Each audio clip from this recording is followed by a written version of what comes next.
All right, here we go. Bricc Baby. Welcome back to Vlad TV. We back. That's right.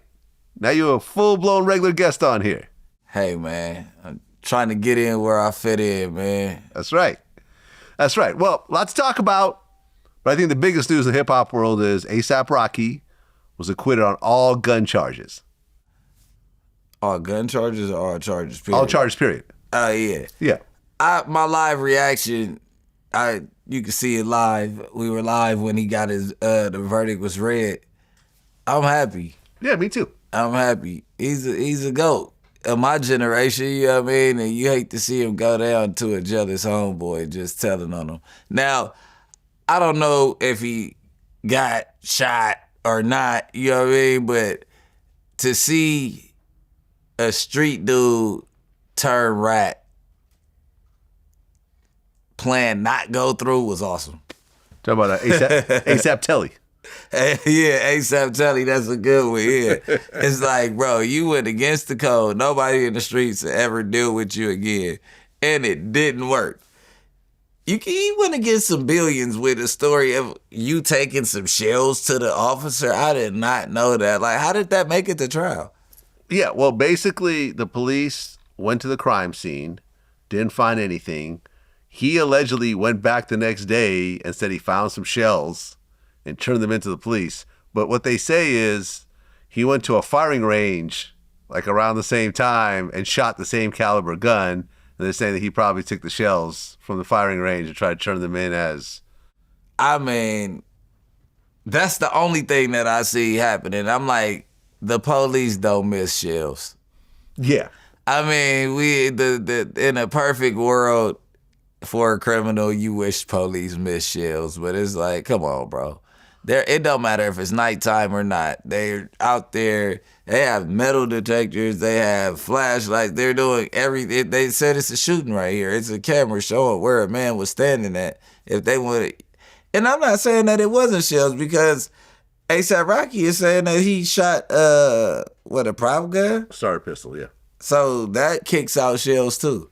It does, yeah. If people don't know about the prop gun. So it's like at some point either Rocky picked his shells up like a real gangster, like a mobster, which I doubt. Yeah, I just don't know, bro. Well, I think you would have seen that on camera, though. Correct. You would have seen him picking up the shells because there's video footage of what happened. Look, I don't believe that A$AP Telly had his knuckles grazed by bullets. I think when he dove for the ground, he probably just crashed himself. Because there's been plenty times that even when I've had my not to tell on myself, even when I was protected, if you can't see where the fire is coming from, your first instinct is to get low first. And there's been times where I got low and dove up under something and scraped my knuckles up. Right. Plenty times. Like I can show you like plenty times like to where something going on and you get low and like my knee scrape, my knuckle scrape. Even if I go back and protect myself and return fire, I'm still, you know what I mean? Mm-hmm. Yeah, I mean, it was an interesting case. This is the only case that I know of where there's a shooting, the victim is taking the stand, and the defendant still wins. Because usually in these cases, like the Tory Lanez, Megan Thee Stallion situation, it usually goes bad for the defendant if there's a witness that testifies on the stand. But I think in this case, A$AP Telly wasn't the most credible witness. I don't say. I mean, for you, probably publicly, like maybe like a famous person, like a Stars case or something like that, a high profile case. But I've seen it. So you've seen cases where victims go and point out the shooter, and it's still the shooter, the alleged shooter, beats the case. Yeah, my brother. Oh, really? Yeah, my brother's case. Not to go into detail, he beat it 12 in the box, though. I'm not saying he was or he wasn't the shooter, but the dude took the stand, and he's like, it was him. I used to play basketball with him, or I used to play football with him, or whatever the case may be, right? And the lawyer's argument, because the age gap was like 5 years. So what Pop Warner team have you ever seen with a 5-year gap? You get what I'm saying? So you're telling me that you played sports with this dude. So the lawyer's argument, the closing argument was like, this is like the situation of Sally. And then he described Sally like, you know, you're in high school, you meet a girl named Sally at the party, you get her number, you guys never talk like that, you know what I'm saying? 3 years later, you see Sally in the mall, and Sally, like, hey, Sally, it's me, like, da-da-da-da. You go to tell her, like, why you ain't been in contact with me and talking or whatever, but I'm not Sally. There's people in this world that you swear that you've been next to. You get what I'm saying? And I think that is what kicked the case off, though. Yeah, I mean, look. Like, you know, like you swear that's that person, but it's almost impossible. Like Sally's 5 years younger than you. That's not the same Sally from middle school. You know what I mean? Look, a lot of people are getting on me right now because I kept saying, you're facing 24 years, you're being offered a 6-month plea deal, you'll get out in 3 months. Take it. I would have taken it. I would have too. I would have taken it. And it's like, they're like, yeah, you owe Rocky an apology. No, I don't, because I think knowing all the information that I knew at the time, and nothing new really came out in the trial. Yeah. They said it was a prop gun. ASAP Relly said it wasn't. You know, that there was some BS around Relly taking the stand. I get it.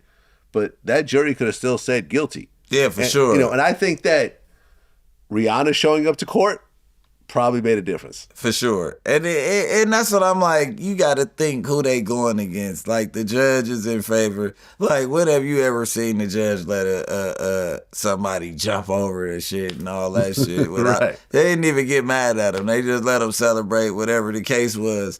And the celebration is the sign of guilt. So when you celebrate a win in that courthouse to the extent that he did, it lets you know he really popped that nigga. Yeah, no, listen, like, the story, the defense doesn't make sense. You mean to tell me you got a problem with someone, you go meet them, you have a concealed carry permit, you own legal guns, but you bring a fake gun? You know, and me and Michael Jai White, the actor, we got into a whole argument about this yesterday. And my point is, having a fake gun, I feel, is more dangerous than having a real gun. Yeah, because if you put it out and somebody else got a real one, then you really in trouble. Like, nobody's taking a fake gun to a squabble or man, that's out. That's what I'm saying. Like I have real guns, and I listen. Like, I feel that, like, I never flash my guns. I don't carry them around unnecessarily. I feel that at the point that I pull out my gun, it's not to calm things down; it's to kill somebody. And that's it. That's the only reason I would pull out a gun. At the end of the day, I'm not going to pull it out and wave it around and be like, yeah, all right, everyone chill out. Yeah. I don't know what the fuck other people have. Yeah, and not a prop gun at the end of the day. You got people that have gotten themselves killed like that, trying to, and you not paying attention to everybody, and the dude that catch your eye off guard is the one that shoots at you because he thinks you're serious. Oh, yeah, no. There was a famous video that was circulating a couple of years ago where it was in Texas. This guy walks into, like, this restaurant with a gun and tells everyone to, you know, give up the money, right? And as he turns around, one of the people eating there pulls out a gun and shoots him. And he walks over to the body and he picks up the gun. And he's like, "God damn, it's a fake gun!" And he, like, throws it down on the ground. Wow! But at the end of the day, he's not charged with anything. You can't. He killed someone trying to rob a restaurant. He didn't know it was a fake gun. This guy was acting like it was a real gun and got his head blown off. I don't know why people play in Texas. You know everybody got guns. It's like, why are you even playing like that with them people, man? Like, you going in there like, okay, understandable. You going in there trying to rob a business or whatever, a restaurant. But it's like, bro, the way everybody toting out there is like, bro, if you gonna rob somebody, you need to be like this with them. Right. You put everyone up against the wall, on the ground. You gotta be like, there, his back is to, like, half the people. You gotta come in like SWAT. You gotta be cornering everything off and securing everybody waistband, all that shit, because it's going down. Yeah. Well, listen, I'm happy that Rocky's out. I've met him once or twice. Yeah. Thought he was a cool dude. I think Same. his music is dope. Yeah. I think his whole kind of overall style, like with the fashion thing, is dope. Him having 2 babies with Rihanna is dope. Like, I wanted him to win, but I'm also not going to say, yes, like, I agree, he should have taken it to court. He should have thrown out that plea deal. No, I thought it was crazy. Yeah. I thought, because even the prosecution before, like, closing arguments was recommending 10 to 12 years. That's a lot. That's crazy. That's a lot to gamble with. That's crazy. But I mean, I feel like Rocky knew something. This is when money talk, right? If I got a go home, like 180 days in the LA County jail, well, granted on a violent crime, he might end up doing like a month and a half. But like 180 days LA County jail is usually like an in and out situation. You get what I'm saying? He'll be like, in PC. He's too big of a celebrity to be in general population. But it's like literally like if I take 180 days for like crime that's not violent or whatever, and I go to the county jail and I got 180 days, I'll be out in like 3 to 4 days. That's the system. It's like that quick? Because it's county time. They so crowded that they kicking out the people that's doing county time because it's when they say so you're gone. Maybe if you got some violence involved a little bit, like a domestic violence, and you doing 180 days, they might make you sit there for a month and a half. I mean, he did shoot at somebody, so but it's a violent crime. The in and out situation, 180 days to me, like I would have been like, look, bro, I'm taking that into probation. But he had to know something. Either it was the lawyer's relationship with the judge, it was the fact that you're saying that it's not Rocky's peers, but any white kid that's 35 or 40 and under is probably an ASAP Rocky fan just as much as they were a Kendrick Lamar fan. Well, yeah, it was 7 women, 5 men. Yeah, none of them were black.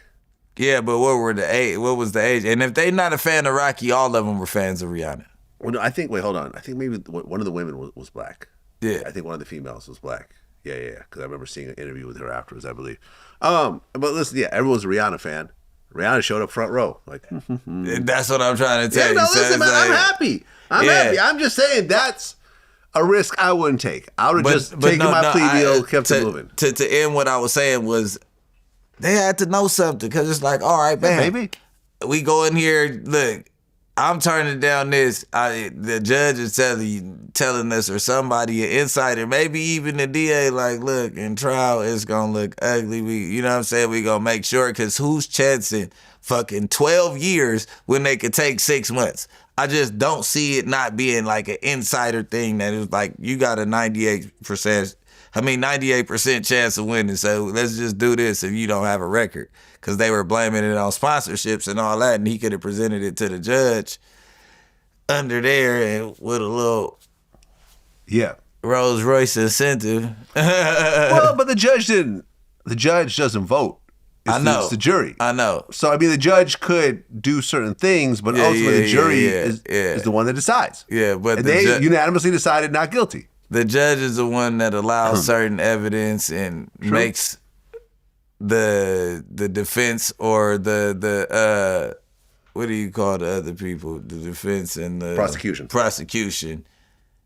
He can make the prosecution look stupid every time that he says something up there in order to dissuade the jury to, you know. Yeah, man. Listen, I'm happy he's free, and I'm pretty sure he's not going to be shooting any more guns in the foreseeable future. I feel like he gonna feel like he John Gotti. Yeah, I mean Tony Montana, you had to stay the fuck out the way of him. Teflon Don? Yeah, come on, man. It ain't nothing to beat another one. My wife go, you know what I mean? That ain't nothing but my probably allowance. Tells him Glock with the switch now. Yeah. Now that switch is what's getting everybody ass in trouble. Everybody in jail for a button right now. That is crazy. Yeah, I mean, Lil Zay Osama is doing 14 months. No Limit Cairo, the King Lil Gay dude. Lil Jay? Yeah. Yeah, I heard he got like a bunch of years recently, right? For a switch. Yeah. Yeah. 8 years or something? Yeah, like 8, 9 years, yeah. And he's still running around with punks. They releasing videos with him with I mean, I'm sorry. He's still running around with those type of people. Gay people. Yeah. Well, he's gay.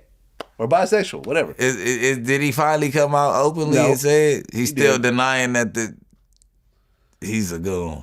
I mean, he got dudes sitting on his lap and the whole nine. They got new ones. Yeah. Like they dropping them left and right. Like, he's just come out and be like, he's like the first like gangster gay drill rapper from Chicago. Yeah, I mean, like, who is he hiding it for? His kids? Because every adult knows. I mean, everyone knows. Everyone knows. Everyone So it's knows. like, at this point, you might as well go ahead, come home, and do what you love, bro. Well, Charleston White is currently in jail Man. with no bail for 2 counts of aggravated assault with a deadly weapon in Texas. Fuck Charleston White.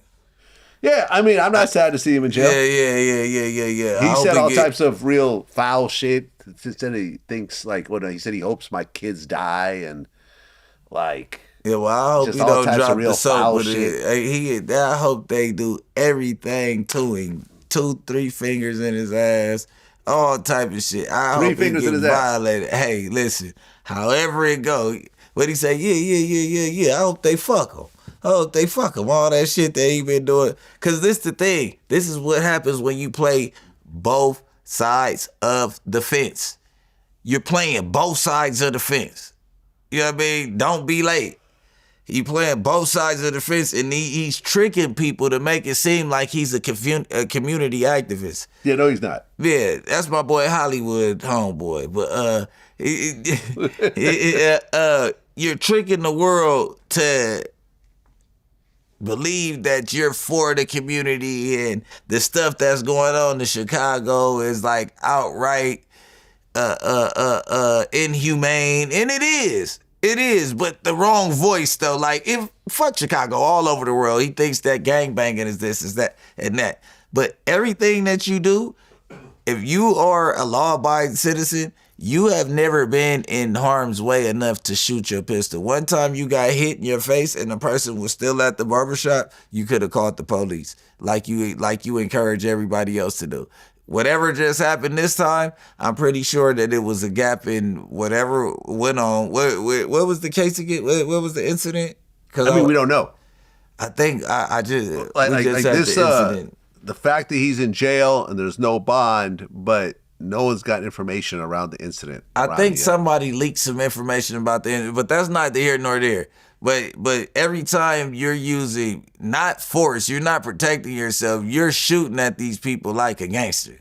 Every time that you make a threat to somebody, you're making a threat like a gangster. You're the type of dude that wants to see all the Asian people, or what was it, Chinese people, kids get, or in all type of, like, bro, you like the epitome of a community activist. Like, you're the worst person for the community.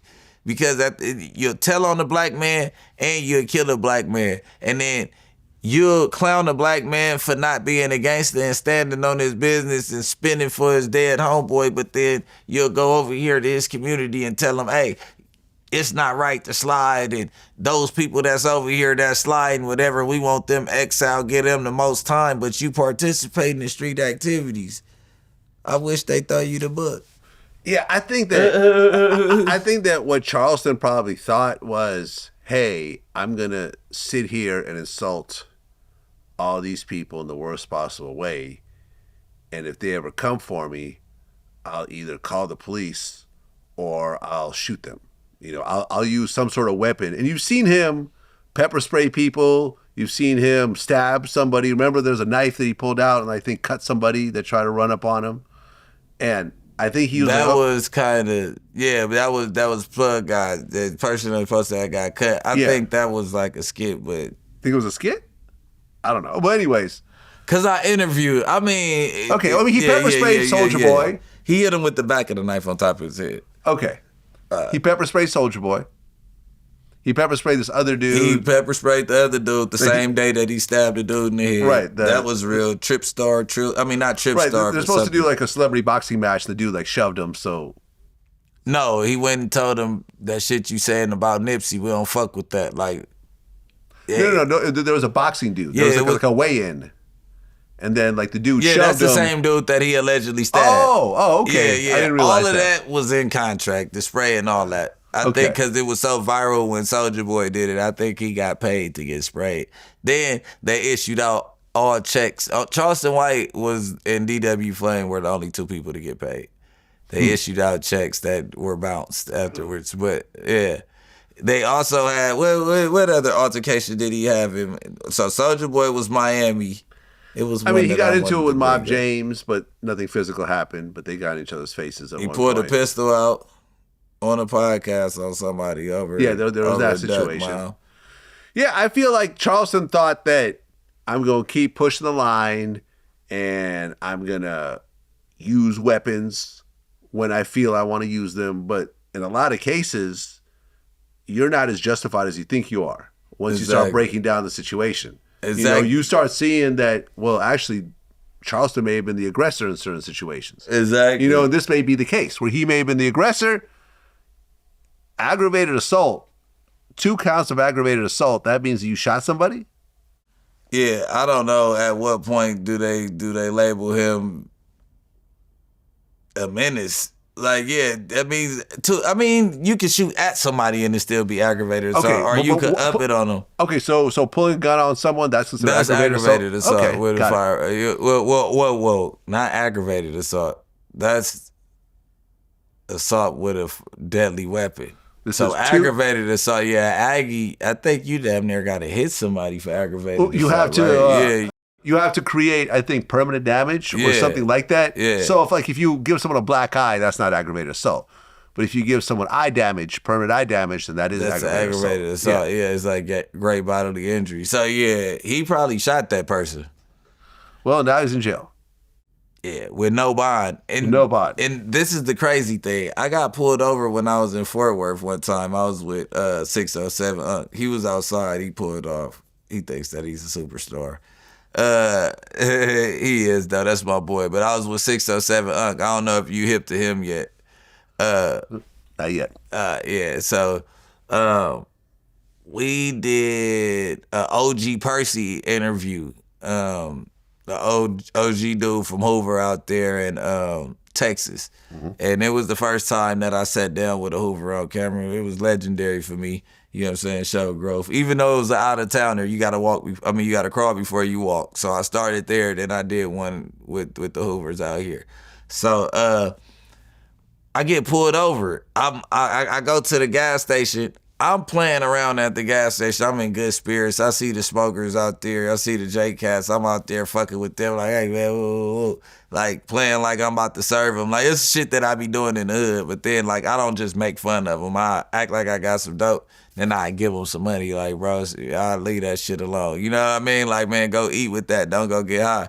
Even though they gonna go get high. So I guess this is a hot zone, like a fentanyl zone. So the police, I guess, were like doing surveillance. Soon as we pulled off, 10 cars get behind me. They searching the car.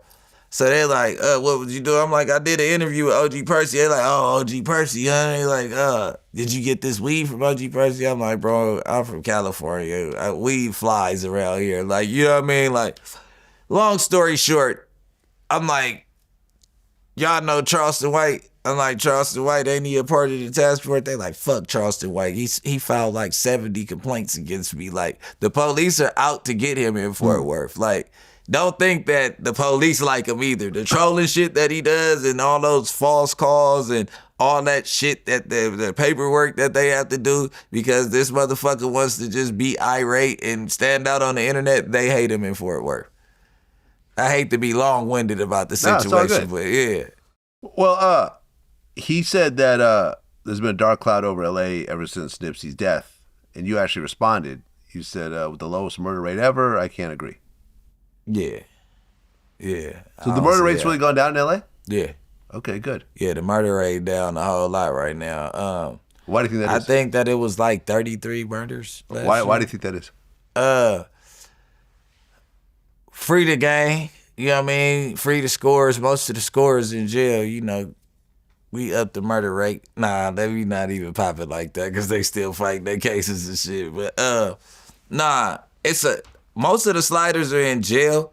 And then as far as how the streets operate right now, it's cameras involved, and I'm not talking about for the murders. It's like, how the hell you gonna go kill somebody when you fighting the war on Instagram and you yelling on live with the dude that you supposed to be knocking down the next day and all that? So it's like a blanket of protection that people put on themselves when they beefing, whether they want to say it or not. Like, if people are preaching to you like, hey, when you do that, it's kind of a PC move because you like alerting the whole world, or even if you, maybe I only got 500 followers, well, you alerting them 15 people that's in there that whatever's about to go on. And if 3 of them are squares and they love you and you die over this, guess what? They're going to hint to the police about it. It ain't about the police following you every time. You get what I'm saying? So I feel like that these kids, they fighting the wars online. So it ain't too much sliding that they doing. And then when it's time to slide, now when your conscience kick in, everything camered up. So if you ain't moving the right way, and I'm not about to sit here and break down how you do a clean murder in 2025 because I don't want to see it going on. I don't really think it's really fully possible. It's fully possible. It's fully possible. But you got to... there are so many things out of your control. It's just your telecommunication. You can't have those. They will. Yeah, you can't have phones. If you're gonna be a slider, you can't be a phone nigga. There's gonna be a camera of you leaving the scene somewhere. But that's what I'm saying. I can break down how to do it, but then if you get a stolen car, you cover your face, and you could blah blah blah. But I don't know. It takes so much work, and the average Joe ain't got it. Or you go, nigga, if it's your ops and you really on patrol, you go get on the bike, nigga, and get your ass across that street. Go make sure you get your man. Ain't no such thing. You don't need no button. Why are you shooting in the crowds? The art of war is to win. Didn't nobody say let's get into an all-out brawl and see how many gunshots could go off at one time? You get what I'm saying? You see a crowd of people right there, that's not the right time. You sit back. You wait. One of them got to go make a liquor store run. Fuck him over and get the fuck on. You get what I'm saying? You know how, like I said, let me not preach murder. I don't like doing that shit, bro. But what I'm telling you is, you could do it. Yeah. And these niggas ain't smart. It's like you guys doing too much. That's how you know they play Call of Duty and GTA, and that's what they influenced by, because they think this shit is a fucking video game. Well, speaking of that, Corey Walker, one of the 4 men responsible for Pop Smoke's death, just accepted a plea deal where he's doing 29 years in prison. So I guess the gunman has finally been sentenced, right? Well, he was 19 when he got arrested. He's 24 now. Yeah. So he took a plea deal that's longer than he's been alive. Exactly. So that alone lets you know that he had to be the trigger man. I'm thinking that too. Because if they could prove otherwise, the young dudes wouldn't have had more time, but he wouldn't have that much time at all. Because one of them got out and did that no jumper interview. Yeah. What was the name? Like Blockstar or something like that? There you go. Yeah. Yeah, I was about to say, I already forgot. He back in jail. He's back in jail? Yeah. No. Yeah, he back in jail. For what? Fucking up. Probably parole or something. Parole violation. Yeah. Caught with a but gun he or on something. YA parole. He back in that Pinta. Well, but he's over 18 now, right? But it's still YA parole until you 25. So he walked away from a high-profile murder only to go right back to prison. You couldn't tell he was going back to prison from the interview? No, you could tell. No, I mean, I feel you, but after the interview came out, I assumed that there was some sobering up. There was like, okay, like probably some conversations that have happened, and some of these OGs probably took him aside and say, listen, you have a chance. I'm still riding with that pistol. You get what I'm saying? And I'm thinking it's cool. You got to think, he 20? 21? You Something said? like that, yeah. Okay, he 21, right? When you was 21, niggas drinking, driving, the homies think that they could drive the best. They doing 60 where you supposed to be doing 25 on the back streets. You just learning how to drive and do all that shit. You're doing all the most clumsiest shit. You're not driving like you got a pistol. You outside with these people that's thugging, smoking, and drinking at the same time, and you want to have a firearm on you. When you get pulled over, don't cry about the results. You get what I'm saying? If you wanna carry your pistol and you wanna move around, you driving under cars that look like Uber cars. You keep all those heads out of your car. You don't go to the gang hangouts. You go handle your business, point A to point B. You get what I'm saying? That way you don't attract no enemies or no other unwanted traffic. As soon as you stop, hop out, hang out, guess what? The police see a gang of people right there. They come in to pull y'all over. First thing they say, lift up your shirt.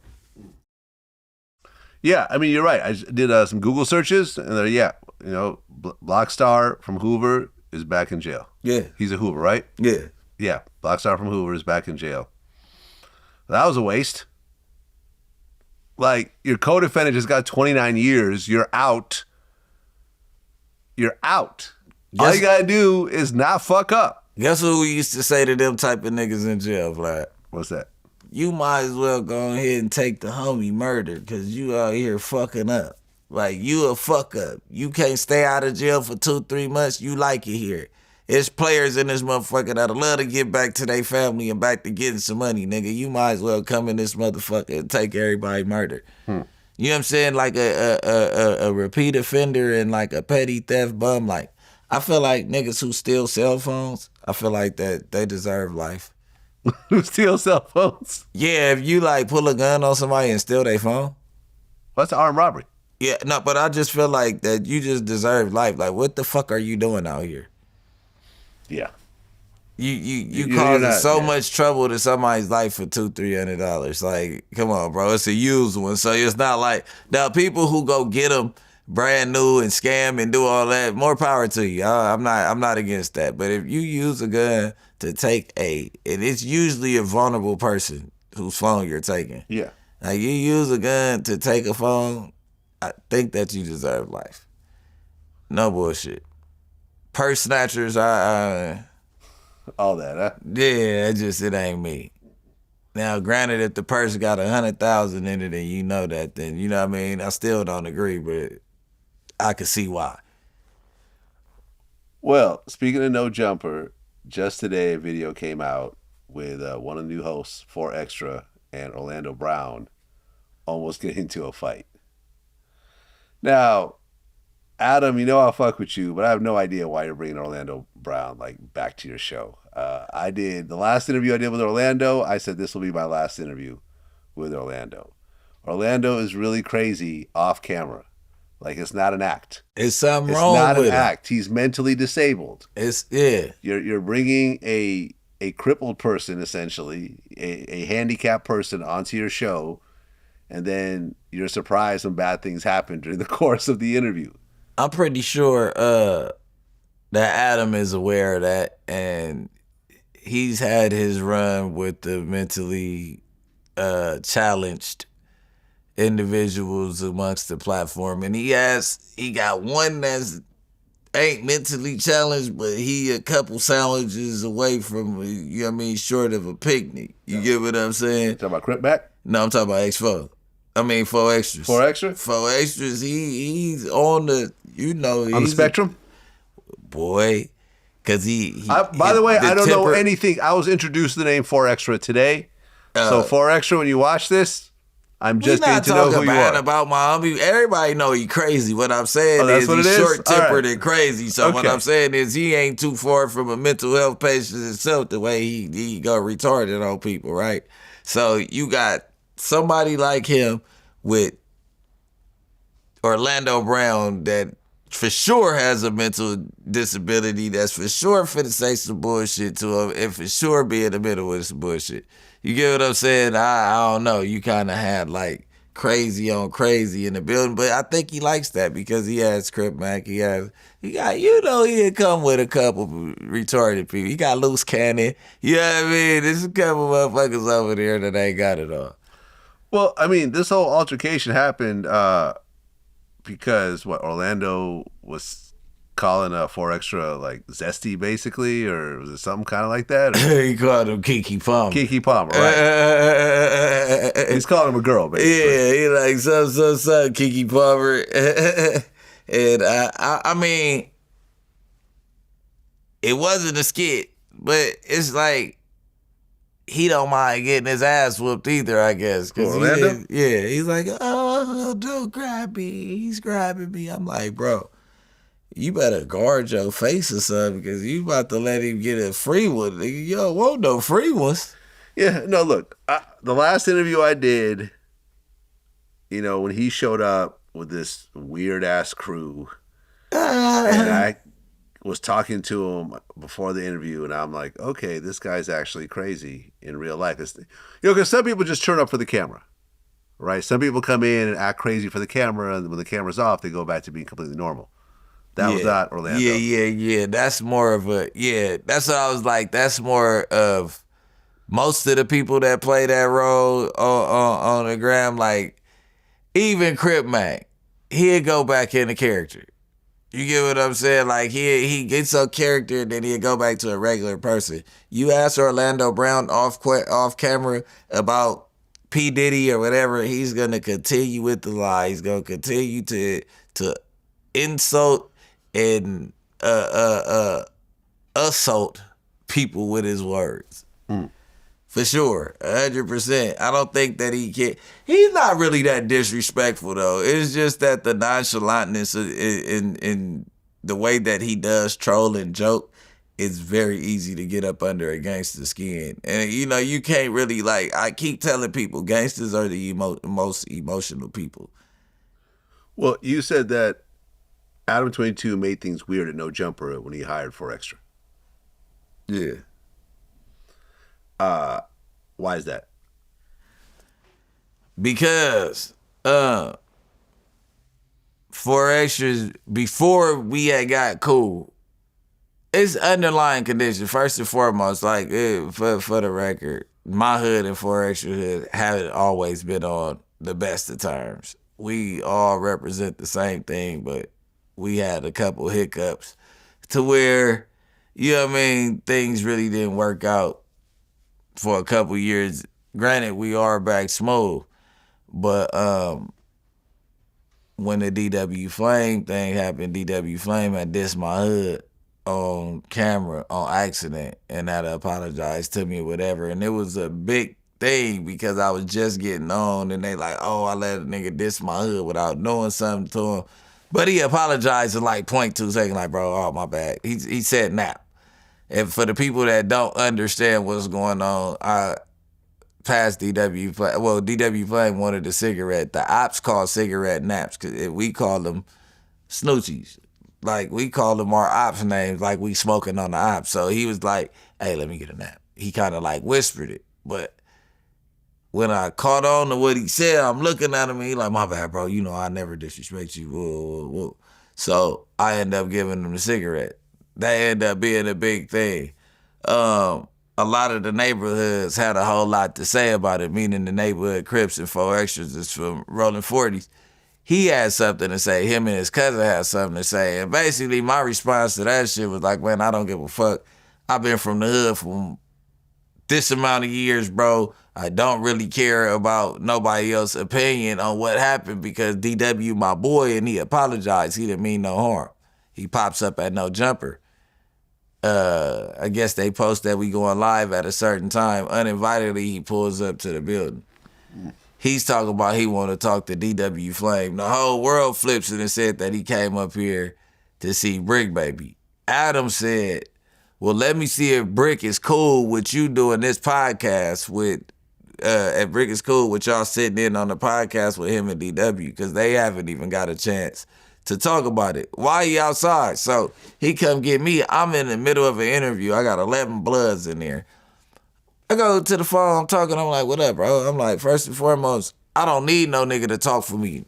Like, I've been gangbanging nigga my whole life. Like, I know how to address somebody for disrespecting the hood and all that. I guess they had recorded me on the phone called disrespecting DW Flames hood also. So I'm like, I know how to handle myself already. I'm not finna let you sit in and make it seem like you dictating the way that shit go on my behalf, right? So this was a big thing in the No Jumper universe. And it went away, basically me telling him, I'm like, we could meet up and chop it up where we at. This ain't the meetup spot. And then Adam wasn't finna let him in no way because he wasn't on schedule and he wasn't invited.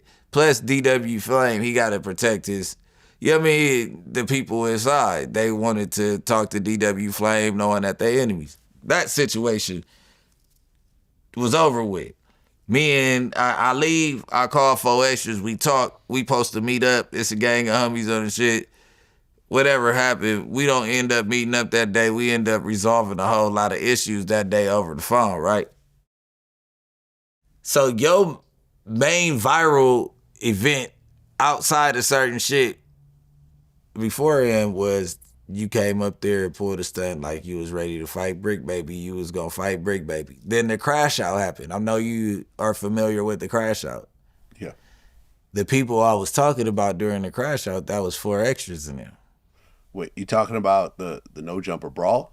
No, you remember when I don't know if you were paying attention at the time. I went viral for like crashing out midstream. Me and DW Flame was talking, and I end up like attacking the security guard at No Jumper. Oh, no, I didn't know that. So it did like 1 million views. Yeah. Okay.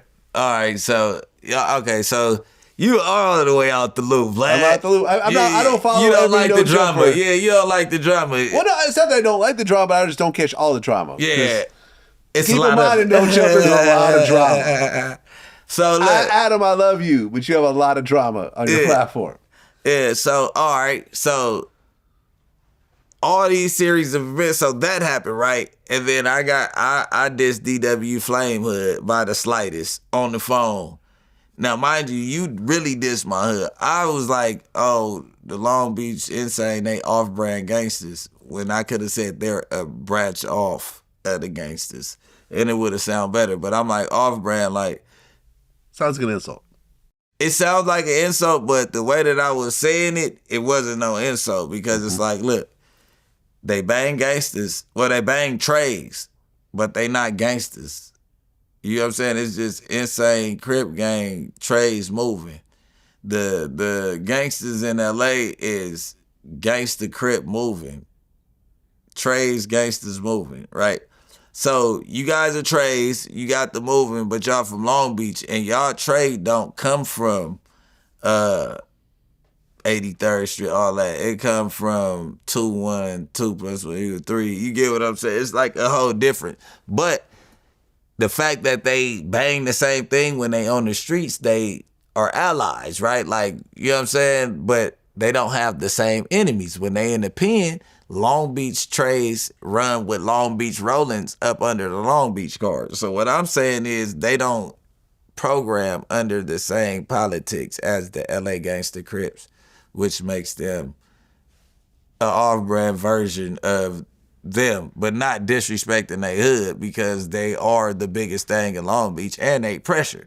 You get what I'm saying? But I guess my word was off, whatever the case was. So now we get to where Adam done ran the content like 4 times. I'm out of town in Texas with them. I'm in Texas for like a week. I'm helping my boy get his YouTube started and all that. We doing like all type of interviews. So when I come home, I'm on the plane. I finally get to like digest the shit that's been going on when I was gone. And I see they keep running the content in DW. Like the first time he ignored, the second time he got something to say, then the third time it's like he kind of like irritated, like say something like, oh, well, we'll figure out what so now I'm coming. I end up getting off the plane. I go to No Jumper that day. Come in, they like, why you looking like that? I'm like, cause motherfuckers keep running content my name. I blow up, boom, whatever. I attack the security guard. It's a big thing that go on outside. You hear a whole lot of ruffling and no shooting, but you know, it's a whole lot that goes on. I know I'm talking a lot right now, Vlad, but I'm giving you the meat and potatoes. The reason why I was tripping was because I'm like, all this going on over the homies, and ain't nobody tripping off of DW for dissing the hood. It sound like jealousy, and it was X4 in them. And I'm like, look, y'all niggas pull up, and nigga, we can get cracking right now. The security guard like, hey, you don't be saying that. Da, da, da, da. I'm like, y'all already giving these people the address to where I'm at. So since I'm the scary one and all this shit, everybody, let's blow this motherfucker up today. Let's go crazy. Whatever gonna happen today, we finna have it out. Since everybody get to come up here and pull they stunt, let's go ahead and have it out. The security guard keep talking. I'm like, why are you talking to me? I get up. He like, man, the show over. Cancel the show. Woo. I'm like, all right. I get up. I rush the big tall nigga. He pushed me. Whatever the case is, it go on. I don't want to talk too much about what happened off camera, but whatever the case is, it go on. Me and P Nice, that's DW brother, he pulls me away from the dude because I'm about to do something to him that maybe I wasn't thinking. My daughter was there, like right now. My daughter was there, and that's how that ended. So now, fast forward, months later, me and 4 Extras, we done cleared all our issues, and now he got a job at No Jumper. Which is like, well, one of your most viral events was against Bricc Baby. So to be hired over this is crazy. You know what I'm saying? And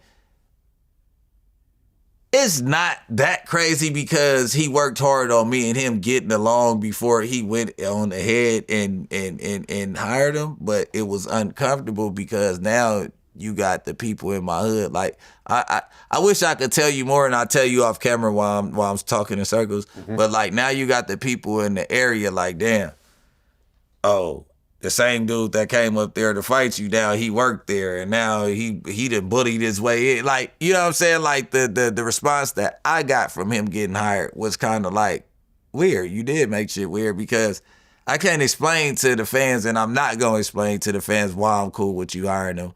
But it's like a weird situation to like the people close by, even like my mama and everybody who seen everything play out, and now he got a job up there. You get what I'm saying? So Adam 22 said that the guy who got beat up and stripped on camera during the whole No Jumper brawl ended up in a coma. Allegedly. I think he allegedly ended up in a coma, but nobody had proof of him being in a coma. I know that he had posted a picture of him doing all right with a big black eye, but you know, we all know about head injuries and hemorrhaging, and you know what I mean, it can't come back 4 to 5 days after the injury. So yeah. Well, you said you can never squash beef with loose cannon. You said I could never squash beef with loose cannon? Yeah. What's the problem? I just don't want to. It ain't even the problem is this. You going against the grain and you pushing the line in the wrong manner, to the extent of you lying on Nipsey Hussle, lying on Big U because y'all not seeing eye to eye. You get what I'm saying? Like, that's not a reason to pull out a gang of stories that were like extremely false, like by a long shot. Like, yeah. The whole Nipsey Hussle thing, saying that Big U set him up somehow, I thought was nonsense. And I think Loose Cannon even reached out to me. He's like, yo, you know, let me get on the platform. And I'm like, I just can't go along with false narratives. But Vlad, and me and Nipsey were cool when he was alive. Me and Big U are cool these days. We've always been cool, actually. We've never had any sort of weirdness between us. So I'm not just going to let someone get on a platform and just make up a bunch of stuff about people that I actually have a good relationship with, or otherwise. Like, you know, at the end of the day, we don't always get it right, but I really do my best to try to bring people on that are legitimately knowledgeable in what they're talking about. Even the phone calls that you lying about you talked to Nipsey and he told you to keep the torch going. Then you talked to Nipsey and told him like, oh, I love you, bro. Da, da, da. Like, it's just like, bro, like, you're delusional, dude, and you going against the hood, and I'm really You get what I'm saying? Like I'm really from over there, so it's like certain shit we not finna do. Like, and then over Nipsey name, come on, bro. You know that was our Messiah in the '60s. Whether nobody wants to admit it or not, like that's the golden child, bro. It don't matter who got along with him. It don't matter what the discrepancies was behind it. Like, this is the poster boy for the '60s, my nigga. Like, please don't start that shit. Even if you're trying to expose the fact that you and Nipsey had this relationship that we know you didn't have with him. You get what I'm saying? But you're bringing up more pain and all that to his family. Like, what if his family believed the conspiracy that you just said, and now it makes them have to go through more agony? Like, the case closed. The murderer got the time. You get this, that's the closure on the case. Like, to add on extra branches to his daughter's 16 now.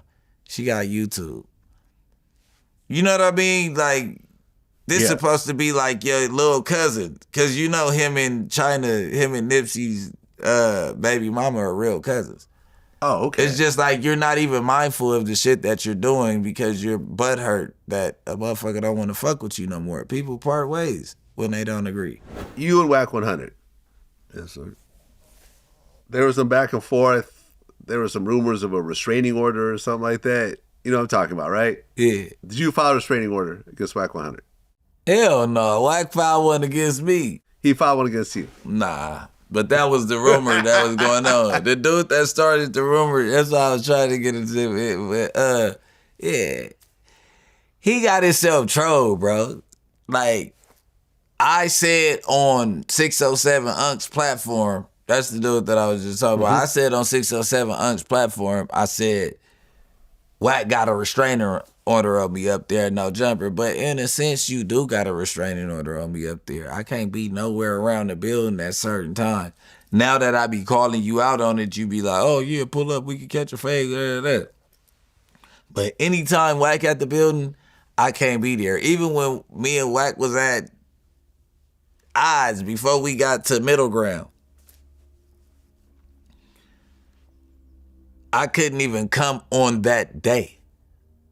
Now I could be in the building on that day, I just gotta go. You get what I'm saying? But it's like, maybe it's Adam, but for Bricc Baby's sake, the way that Wack100 keep my motherfucking name in his mouth, it's a motherfucking restraining order, and you can get as mad as you want to about that, nigga. Okay, look, me and Wack had 10 years where we didn't talk to each other, right? We had a falling out. Wack talked crazy, you know, to me over the phone 10 years ago, and I said, all right, I ain't fucking with you. And then 10 years passed, then we get on the phone because there was some business at hand, and we just squashed it. And ever since then, we've actually had a really good business relationship. In fact, me and Nick Cannon hadn't talked in like 4 years. Wack was the one that got us on the phone together. Ray J, the interview that just happened, Wack was the one that made sure it happened. Like, Wack, like, I understand what Wack does, and he's got his online, you know, personality and his trolling and everything else like that. But what I found, and this is something that I think happened over time, he became a more serious person. He became a business person. Yeah. And he's not just wild and unpredictable. He's actually responsible. He's on time. He's professional. He's businesslike. Yeah. And I was able to actually form a real relationship with Wack. You know, surprisingly, that's been 100% positive the whole time. So can y'all work it out? It doesn't seem like there's really anything that really happened all that bad between y'all. So this is what you fail to realize. He got trolled. He got on the phone with somebody and they told him, yeah, Bricc Baby sent me the black and white. You got the restraining order. Wack sometimes gets it wrong. He called me one day. Yeah. I didn't know I'm live on, you know, what do you call it? Clubhouse, right? Yeah. I didn't know I'm live on Clubhouse. He's calling, yo, Vlad, I just heard that your office got raided by the feds. I'm like, what are you talking about? My office is not raided by the feds. Like, that's ridiculous. Like, there's zero truth in it. Like, I'm talking about, like, zero truth. Yeah. And that was that. And I was like, okay, I got it wrong. Like, you know, and then he keeps moving. Like, you know, he gets it wrong sometimes. He gets it right a lot of the times, but every so often he gets fed some wrong information. So we got an hour phone call dropping. It probably will drop before this come out. it wasn't monetized. We had it yesterday about the situation because we was going back and forth because he was doing all that shit, and I made a response video, but I caught him. And if you see that the post has been deleted from Wack's page, so you know who was right and who was wrong. You know what I'm saying? I'm gonna give you that much. Well, it'll be out by then. But Wack got trolled. I let him talk tough. I talked tough back, but then I was just laughing because you know me and him, we don't see eye to eye, but we don't beef. And I'm like, bro, so you got on the phone with somebody and now your blood boiling, blood pressure through the roof because he told you that he got a signed restraining order, the paperwork, and you know you've never been to the police station to file a restraining order. How could you even let yourself get that mad, retard? Like at this point, bro, you got trolled, then you want to get online and act like you want to fight. You gotta have... We were just giving you flowers about being smart, my nigga. Like, at the end of the day, why are you mad about some shit that you know 100% ain't true? I said you got a restraint. I've been saying that you got a restraining order amongst the people at the job. Mm-hmm. And I'm just saying the shit. You already know when you talk your shit, that's just me saying that you scared of me. And we go back and forth. We have an understanding of our beef, and our shit's never going to where it's going to go. So he caught himself getting out of character for real because the dude was insinuating that he was a snitch. And in the middle of the conversation, he like, man, I did get trolled. Like, I'm about to take it down. He like, but, you know what I mean? We don't let nobody from outside call our people snitches without black and white. I'm like, bro, he never called you a snitch to me. I was trolling your ass on his platform, and I said that you got a restraining order, you know what I mean? And then I think him and Big Homie CC were like in on something. So Wack was already mad at Big Homie CC, and 607 Unk happened to be on the phone, and while Wack was mad, 607 Unk is a good troll. When you mad, he gonna make you like way more mad. Like, you know what I'm saying? He gonna make you madder. And he got caught. He's a victim of getting trolled, and then he got online still mad, talking about he wanted to fight. He took the video down. I mean, if you want, I could FaceTime right now and see if I could somehow fix it between y'all. We already fixed. That's what I'm saying. It's already fixed? I have an hour conversation dropping on my YouTube probably tonight. Okay. I was waiting for the yellow to turn green because you know it was a million cuss words exchanged, and YouTube been being very strict recently. On my page. I mean, sometimes, you know, but you got a second. I don't know if you know, you could do a second review. Yeah. You know. Yeah. Well, you said that Wack100 lost a reputation as King Blood on the West Coast. It did. I mean, I can't really think of anyone who reps that's more prominent than Wack right now. As far as the social media presence, yeah. I mean, that doesn't. Yeah, I mean, I'm not saying that relates to the actual gang shit. Yeah. But you know, because but Wack is really a business person these days, man. I don't see Wack really, you know, engaging in that type of activity because that's going to put him back in prison. I think he's a little too smart to go back to prison. Okay, how much he's accomplished at this point. He's portraying a whole nother character online though. See, Vlad. But is he actually following through with these activities? But that make you more of a bitch. Stop talking about it and making these kids think that that's what they supposed to be doing if you ain't about to do it. I'm not saying he's not gonna do it if pressed, but I'm just saying that at this point in his life, at his age, I don't think he wants to go back to prison. But why is he talking to people telling them that they gonna die when they see him, and when I pull up, oh, whoop, nigga, I've never heard him say they're gonna die when they see him. I brought up, for example, you know, Mano said some things about him, and I brought it up, and he was like, hey, man, listen, if you want to pull up and test me, like, I'm with it. But I'm not, he wasn't like, yo, I'm going to shoot you and you're going to die or whatever else. You wasn't just watching my live stream. He just threatened the nigga life on my live stream right now. Okay, I missed that. But it's like, on No Jumper live stream, bro, you only see the content that you want to see. This is true. Your algorithm isn't built for that bullshit.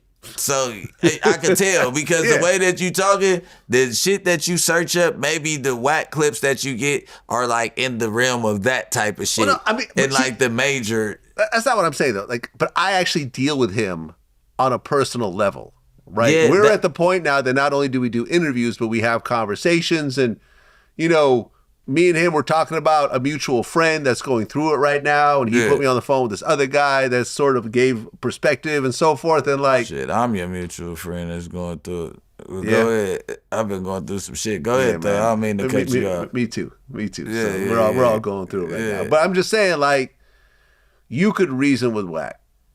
You could get on the phone with him, and you're not going to deal with an irrational person these days. I understand that. Especially if it's a personal phone call. I think you missing what I'm saying. I'm not saying that the Wack that we know and the Wack that the world knows, it's a different person. They think that he's King Blood, right? But like you said, how King Blood ain't following through with these idle-ass threats. You get what I'm saying? You losing your reputation by talking too much at 50 years old. You supposed to be the OG that kicked back. You supposed to have a right-hand man that do the talking for you at this point. Like, yeah, you conduct yourself as a podcaster, as a businessman, as an entertainer. But any OG blood and out here or any OG is not about to be looking for validation amongst these young kids online and proving that they got stripes. The last time that Wack went to jail was in the 80s, and it was for a BB gun. It's never been no gangster shit tied to your name, dude.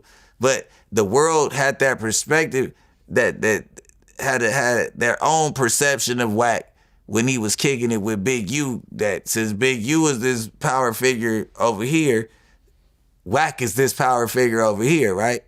But a lot of people get a lot of Wack stripes mixed up with the Paru Wacko for West Side Paru. Yeah, it's a different person. But see, a lot of people don't know that. So when you hear the name and the talking, and then you hear the reputation of this other dude, and you're combining these reputations on the low because you don't know him, it's like, oh, wow. But really, I don't want to put people's name out there. You got Wackos, you got, what's the old man from Fruit Town? What's the other dude? Wackstar? Yeah, that guy also. Wackstar, he's way more of a general than Wack100. Well, I'm not going to say that, but I'm just saying. You but these are all similar names. You don't have to say it. I'm in the streets, and I know that Wack100 can't go to Gonzalez Park. He can't. He doesn't go to any blood functions. All that shit that he says that he gonna do, and I talked to the homie from over here, and I did this, and he's putting himself in the middle of these politics. The Inglewood families canceled him. The Brims done canceled him. The Brims is one of the biggest blood sets out there. So comes with the band from the Brims, you got the BPSs and the 20s. The LA Bloods is off of you. So now you go to Pyru's. You get what I'm saying? What Pyru hood can you pull up to? Every time that you go outside, King Blood, it's a fight. And I'm not trying to, because I know that's your man, but I'm just stating fact. When King Blood go outside, he get fired on every time something happened to him. You got J-Rock knocked him out. You got the Cedar Blocks rushed him the same day. We talked about the J-Rock situation. He say that didn't happen. Okay, yeah. Well, everybody else said it did. There's no video of it. Okay. No video, nothing happened. That's how it goes nowadays, right? Kinda, yeah. I'm trying to figure out how you hold a camera and knock a nigga out at the same time. Well, I'm just saying there's other cameras around. Yeah, but if you sneak it, if somebody talking right here, you get up on it, you bow, and get on. They got cameras of him getting up, startled afterwards. I'm not sure. Okay. I mean, I addressed this with him, and he said it didn't happen. We'll get. I just don't be like a J-Rock in the middle of it because I know he's like super scarred from the Nipsey stuff. Like he don't want to be on the internet. So what about the Cedar Blocks the day that Draco died? I don't understand. You know he got jumped backstage by Draco? the Pyrus. Draco the Ruler. No. What? Got jumped? Backstage. The same day that Draco died. Had Draco not died that night or got into an altercation, the big story of the night would have been Wack getting ran out of the concert. I'm not sure. Yeah, I'm not telling you to agree. Yeah. Because we're all, I know that's your friend. I don't want you to agree with anything, but this happened. You can do your research. and then I can show you, just like you showed me the proof the last time when it was something I didn't believe about one of my homeboys. You showed me, and now I have to believe you, right? Yeah. All right. So then you come outside at the game concert again, and you with Kanye West, and somebody slap you and you run up out of there. There's video of you running into that group of people outside again. Every time you go outside, there's no action of you blitzing something and those people carrying you at high standards, or the social hierarchy that you claim that you're at, like the top of the pyramid in the social hierarchy pyramid. Wack claims to be here. Your actions and how people treat you when you're on the streets, it's like you're at the middle level. You get what I'm saying? It don't look like you're that dude. Well, since our last interview, Big Meech got out and he had this huge concert planned with everybody. Lil Baby, Kodak Black, 42 Doug, Sexy Red, Boosie. The list goes on and on and on. And I just interviewed Boosie, who was supposed to perform. And he was in Miami. He was at the Louis store buying his outfit. And like 2 hours before showtime, he gets a call and said the whole concert's been canceled. I wonder why. Well, the whole 50 Cent thing happened back and forth. So Big Meech takes a video with Rick Ross, who 50's been beefing with forever. And then 50 loses it, starts calling Big Meech a rat, talking about the whole third-party cooperation thing that's been floating around recently. And then, Big Meech responds, and then Little Meech responds. What's actually interesting, and this is going viral right now on Vlad TV, Boosie said if he was Little Meech, he'd be like, fuck 50 Cent, that's my father. About, man, Meech, bro, I don't know. Lil Meech, I ain't like his response. It seemed like he got a genuine kind of love for 50 on his response. But, my response, man, nigga, fuck you, nigga. Nigga, that's my daddy. Nigga, fuck you, nigga. Nigga, let's go to war, nigga, fuck you. And everything you, nigga, fuck you. I don't know what Meech was on something. Nigga, that's my paw, nigga. I don't give a fuck. Right, wrong, nigga, I don't give a fuck, nigga. Is it my son, nigga, my nigga ain't gonna go against this grain. Fuck that. I don't care what y'all are going through right now. That's my father. So I don't give a fuck. I'd be the same way. But no, I know why, but you feel like the 50 you feel like the 50 situation is what canceled the whole concert. From the outside looking in, that's what it looked like. But what Boosie told me. Yeah. And this is someone who's actually scheduled to perform. Yeah, that's what I'm saying. I want to know what Boosie said. What he said was, because there was the rumor that only 500 tickets got sold and everything. And he was like, Boosie's like, no, I don't think so. Like, everyone was there in Miami ready to perform and so forth. Yeah. But he said a couple hours before the show was about to start, he said some Fed type dudes showed up to the venue with some paperwork and handed it to the concert promoters or to the venue owners. And then at that point, it was announced the whole concert was shut down. Oh, wow. That's what Boosie said. Oh. And I'm like, was 50 Cent behind it? He goes, I have no idea. But he goes, I was pissed.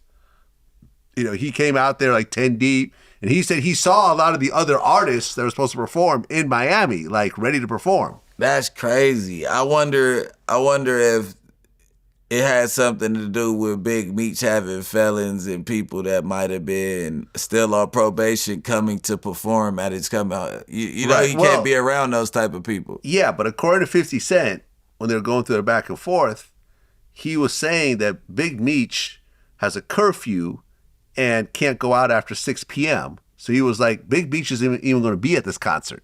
So everyone who's buying tickets thinking that they'll see Big Meech on stage. So it's like, you're not even about to see Big Meech. No. It's like just a support concert. It's a support concert. And, look, that's crazy. From my point of view, and me and Boosie talked about it. I think he could have got a night pass that day, though. I don't know, maybe he could have. Sure, maybe he could have. But from my point of view, what I think happened was when 50 started bringing up the whole snitching thing. Yeah. You got people like Lil Baby who's super anti-snitch to the point where he said that he'll never work with Gunna. Now, contradiction. You signed the QCP. Right. Well, for management, right? It don't matter. You've been signing. He manages them, right? But you've been signing the P since you started. Right. And P has the cooperation thing that floats around. Yeah. And it's old news in Atlanta. Right. So I got the impression that... And hold on, to clear the air before you go. P is my boy, but I'm just saying it's a contradiction. It is what it is. P, right. So yeah, I Listen, man, I go just, ahead. Look. Because some people would look at that as a diss. Go ahead.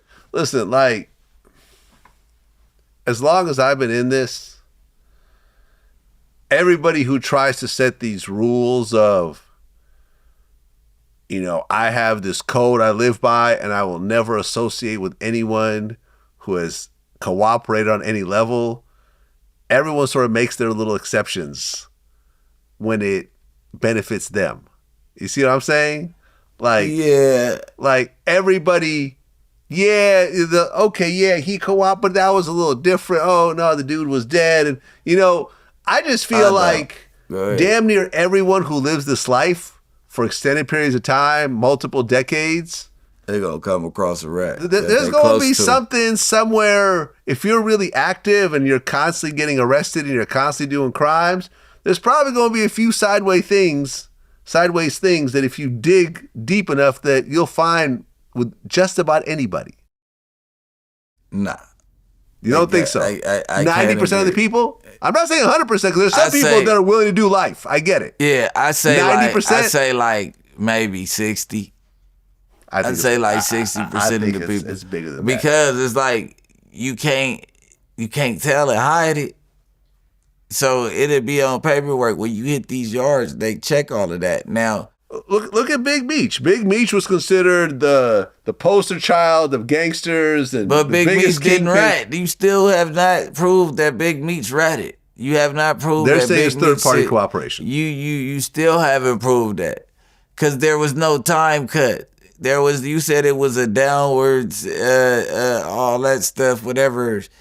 I forgot the term that they used in order for the deal, but at the end of the day, Big Meech was an unindicted co-conspirator in that case, right?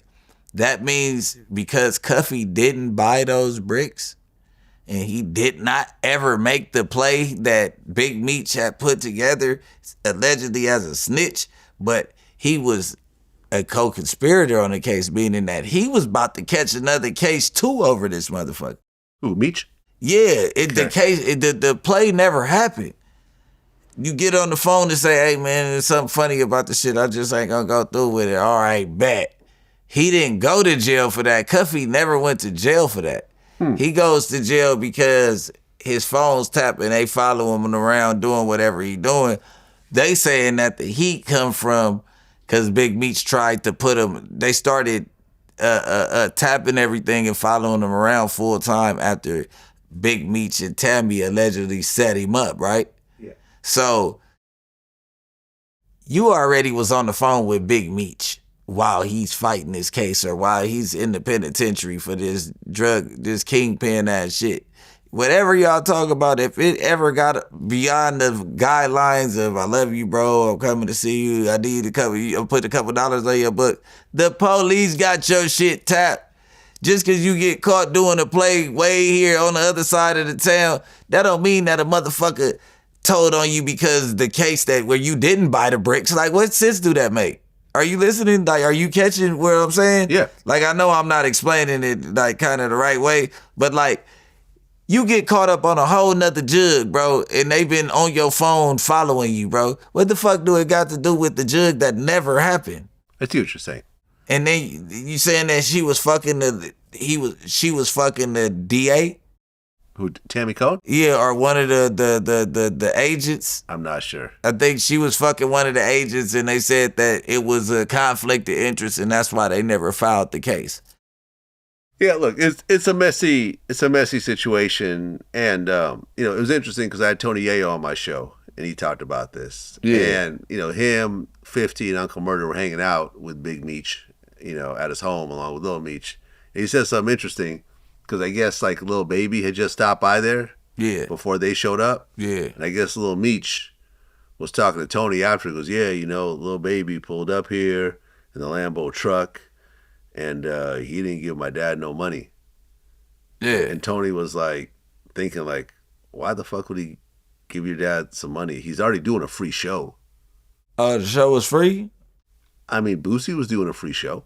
Yeah. So you assume that everyone else, Boosie even said, what, you gonna charge a dude coming out of prison? Like that's crazy. Exactly. So Exactly. you got Lil that Baby. That makes it even crazy. Lil Baby, I mean, how much do you think he charges for a show? Like a one-off show? Like maybe a ticket.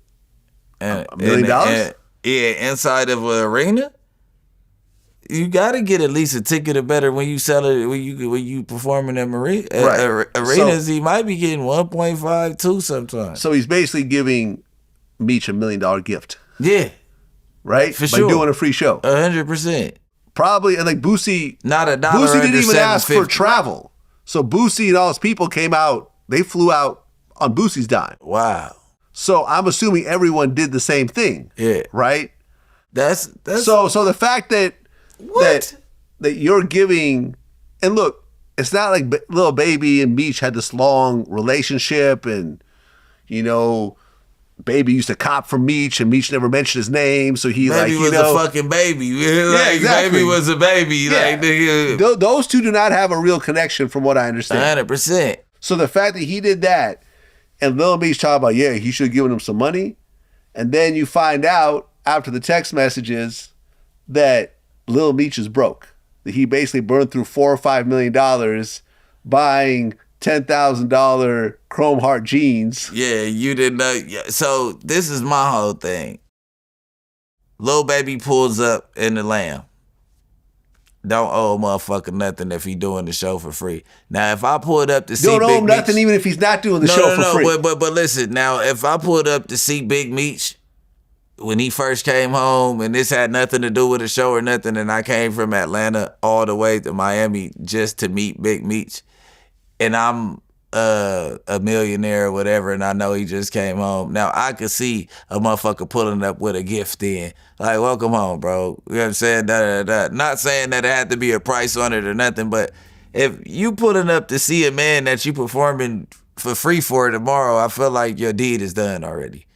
You know what I mean? And it's like, yeah, he's a trap guy, but nobody owes him anything. But I feel like 50 Cent should have at least looked out for Big Meech with like a, and I don't know if he did, so I don't want to talk out of line. He didn't, and that's what Tony said. Tony was like, maybe if like 50 had given him some money, he'd be a little bit different. But then again, 50 don't owe him anything because he just put millions of dollars in his son's pocket.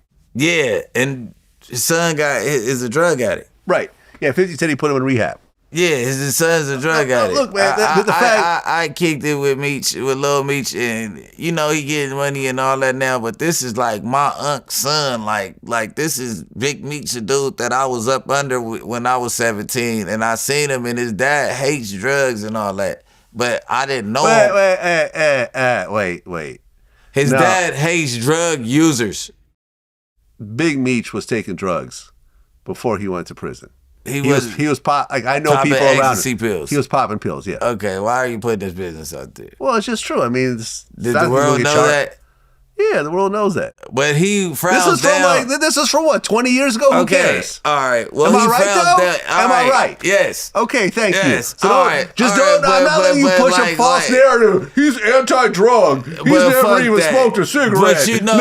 But he was popping pills and partying. I didn't say that he never did, but he looked down on the ones that did drugs. Listen, was he smoking crack in his room for 3 days? No. But was he popping pills, ecstasy, and partying with everyone? Absolutely. And I think that was part of his downfall also. I don't think he was thinking clearly because he was always high during that time. And ecstasy will make you love and trust somebody more than what it is. No, matter of fact, I have an interview that my man Cavario did with Big Meech, and Meech actually admitted, he said that being in prison, he was finally able to get his body right, because he stopped, popping pills and partying and stuff like that. So Meech himself admitted to it. Okay, so now you frown down on cokeheads and the hard drug users, even though an ecstasy pill, because you're ready to argue me down right now. It's a hard drug. But you meant ecstasy, it wasn't looked at as a hard drug because it was a party drug. But it still is. Yeah. Now, you look at an ecstasy pill way different than what we looked at them back in the day. We were under the impression that this was pure MDMA in pill form. We are not under the impression that this is speed, heroin, and fucking everything under the sun. God knows what else. Yeah, you get what I'm saying? So, just like the lean and the heroin, the opiate shit, like, you got to think that wasn't in when Big Meech left. So, you look at he looking down at drug guys. So, at the end of the day, I feel like Meech came home and felt like his son was a failure as far as what was going on. A failure? He's broke. That's crazy. Broke. No, hold on. You're broke after $5 million and you got a drug habit and a clothes habit, but you don't got nothing saved up, and you Big Meech son, you haven't found a way to run it up and take our name. And you got to think what I'm saying as a failure, not a failure like, oh, you fucked up, but as far as you were in position to keep the name going and your $5 million went to you doing what? So now I come home and I'm looking for help from everybody else, but I put you guys in position in order to do something with my name and put some money up for the family. Rights. Yeah, Meech, parlayed his life rights to get that show done. Yeah. Ultimately, Meech was the one that had to sign off on it. Or actually, Tammy, after Meech gave her his life rights. Yeah, and we all know what happened. No good deed goes unpunished. We know you getting fucked in the long run, and this is a part of the long fuck. Right. And look, like Meech, like I interviewed Lil Meech back in the day. This was before BMF started. Seemed like a good kid. Seemed like a sheltered kid. He went to private school. Like, he didn't even know that his dad was a dealer until later in life and so forth. And I understand what it's like to get money for the first time. I off a lot of money also, but not that much money. Yeah. And I wasn't it off on clothes and go-yard bags and hanging out in the club with Gunna and try to compete with these dudes that have way more money than you, that have way more income streams than you, that are getting streaming money every minute, doing shows for hundreds of thousands of dollars, something you can't do. And you making it seem like Pops just left you a bag to up while you was gone, like y'all still got it going on. No, like you're and the thing is, like, I feel like Lil Meech somehow got into his head that he's actually Big Meech and he's gonna do it big like that. Big Meech was a dealer. He didn't pay taxes. He's selling an illegal product that's unbelievably addictive. Yeah. And you're doing this on a grand level. You have all types of essentially a corporation of being shipped all over the country in limousines with secret compartments and everything. For sure. You and your one TV show can't compete with that.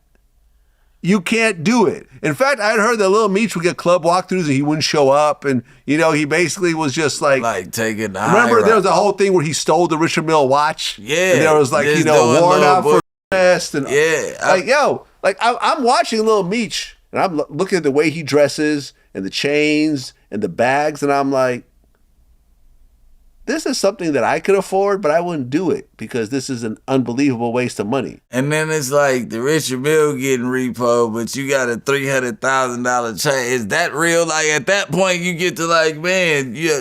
But it's all a kid touching that first bag, though, because it's not like, is it real? Is it not? And it's like, people expect Meech. I had to explain this. Even if Meech did have, say he had 20 million put up cash, right? He's in a halfway house. He's still up under federal supervision. Yeah. He might not be broke, but people expecting him to just have millions as soon as he come home. This man ain't made a dollar from trapping, rapping, nothing for 20-something years. Yeah. Straight. 20 years exactly, right? I think it's more than that. 05 to now. Yeah, you're right, 20 years. Yeah, 20 years exactly. So you haven't made a dollar. Go 6 months in jail. Then not you, because you got a couple dollars to burn off. But try to keep up all your bills for 10 years without making another dollar. Yeah, no, I'll be broke. Yeah, you get what I'm saying? I'll be broke. And well, he was about to have a concert that would have made him a bunch of money. Exactly. But yeah, look, I mean, I thought it was reckless. You already saw your brother take a picture with one of Prince's, one of the son of 50's enemy. Yeah. Supreme, right? Yeah. That picture was a bad look. 50 was very vocal about how displeased he was. The picture came down, and then everything was fine, supposedly after that. You saw your brother, Big Meech, do this with Southwest T, you would think, let me not repeat the same mistake. Yeah. But you're taking videos of Rick Ross, and then Lil Meech is like, yo, yeah, Rick Ross, but you know, he just needed some money until the next season I get my check. And 50's like, what next season? Yeah. Because look, the reality is, yeah, I mean, Lil Meech had a little role in Euphoria and stuff like that, but in general, once this show ends, exactly, you don't know what's going to happen, but there is a reasonable chance, because this is how Hollywood works, that he may never get a big role again. He was, and I know, like, you got your role because you look like your dad. Exactly. I can't tell you how to play it out, but I can tell you that it would have behooved you to save the money that you was getting there, take that, invest in the story, and do something else with the name, maybe a movie or something that better depicts all the stuff at one time. You get what I'm saying? Because all you have to live off of is this. You have to go to acting school to get there. These people aren't going to be as biased as 50 was towards hiring you at these others. So to consider yourself an actor full time after playing this role, this was like, hey, you didn't make the cut, but you're favored by me. You're my favorite for this position. So I'm going to put the extra behind you in order so you can play this role. These other peoples ain't going to play that unless he goes through acting class. Right. And where I was going earlier with the Big Meech thing, of him, everybody not knowing he was broke, it's just that everybody's expecting Big Meech to be all right. And I don't know if 50 did it on purpose because him and Tammy had something going on and Tammy might have put the on him and talked him against Big Meech before he came home. But it's like, y'all know he been gone that long. He can't go touch no illegal money that he had put up because they still watching. Yeah. Y'all should be pulling up bearing gifts. And the dude Rocket that's partnered with, because you interviewed Rocket before, right? I haven't interviewed him, but I know him. He used to be part of BMF. Yeah, he's a part of BMF. He's still up? Now, where does your loyalty lie? I don't know where you at with this thing, because I know that you were managing Little Meech and you were like the spokesman for Big Meech. Rocket was managing Little Meech? He was the one that kind of got up under 50 at the time. And then I guess Lil Meech bought Skiller Baby, but that's not where I'm going with it. You're not representing BMF right. Your loyalty doesn't stand with Big Meech if you're still siding with 50 after this. Because I feel like you made a lot of money off the deal too. All the people that is from BMF should have been pulling up bearing gifts unless they've seen something that we haven't seen, which is the paperwork to this case.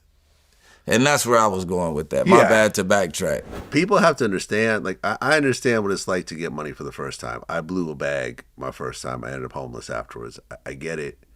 But you have to understand that when you're getting a bunch of money, that may be the last money you get for a long time or even ever. You know, I remember after blowing through all my money, I told myself, if the next time I get some money, I'm never going to do this again. I'm going to pretend like it's never going to come again. I'm going to invest it. And I'm going to, like, just always live below my means. Mm-hmm. Like, if you look, I drive a Tesla. Yeah. I could pull up in a Rolls Royce. Yeah. For what? Right? You got to keep it. You see what I'm saying? I could have been in Rolls Royces for the last, 10 years. But it's like, all right, like, let me live below my means because I could take. We need to start talking more on the phone. I could take this money and I could actually invest it in the stock market. Like, investing in the stock market was the second best business decision of my whole life. The first was launching Vlad TV. The second was taking the profits from Vlad TV. And for the last, 15 years, I've been putting it in stocks every year, to the point where, and I've said this a few times, like, if this is my last interview right now, ever, if I said after this Bricc Baby interview, I'm retired. I can maintain my lifestyle for the rest of my life. That's crazy. I could stop. I could literally, between what I made in the stock market and the catalog on YouTube that will continue to make money, I could live off the rest of my life at the same lifestyle that I live now. You know, yeah, maybe I won't go to the Louis store as often as I do and shit like that. Yeah, I'll probably trim some of that down. But in general, I'll live in the same type of houses. I'll live in the same type of cars. I'll still fly first class. And with the brain and mindset that you have already, like, you already know what you need to get to hear. Hear me out. Go ahead. You'll be bored with that money sitting at the house and find something else to where it's going to make you an extra couple more dollars to where you can still go to Louis again. You know what I mean? Right. Because listen, we're superhumans. I talked to a lot of people that I've interviewed even recently who have been famous and more successful than me way longer, who are still like, oh, yo, like I've had to scrape by this past year because I'm waiting for this check to come. You know, that I just need a new gig that might make me another $1 million or $2 million and I'll be good again. Like, you shouldn't be going through this at that age. You should be, considering how many millions have passed through your bank account, there should be a financial base where you're like, yeah, it'd be cool if I signed another $1 million deal, but I don't really need it.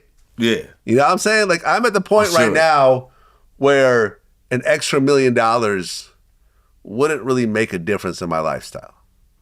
You see what I'm saying? Yeah. I'm not bragging right now. Yeah. I'm just saying, would I like an extra $1 million? Of course I would love an extra $1 million. I would love it. But you made it to a point to where an extra $1 million won't make or break you right now. It won't make or break you. Like, for example, like I just bought this new, this real high-end couch. Yeah. At Restoration Hardware, right? I don't want to say how much I spent because I'm a little embarrassed. But I would always kick myself because I remember I had $100,000 in Restoration Hardware stock right before the pandemic.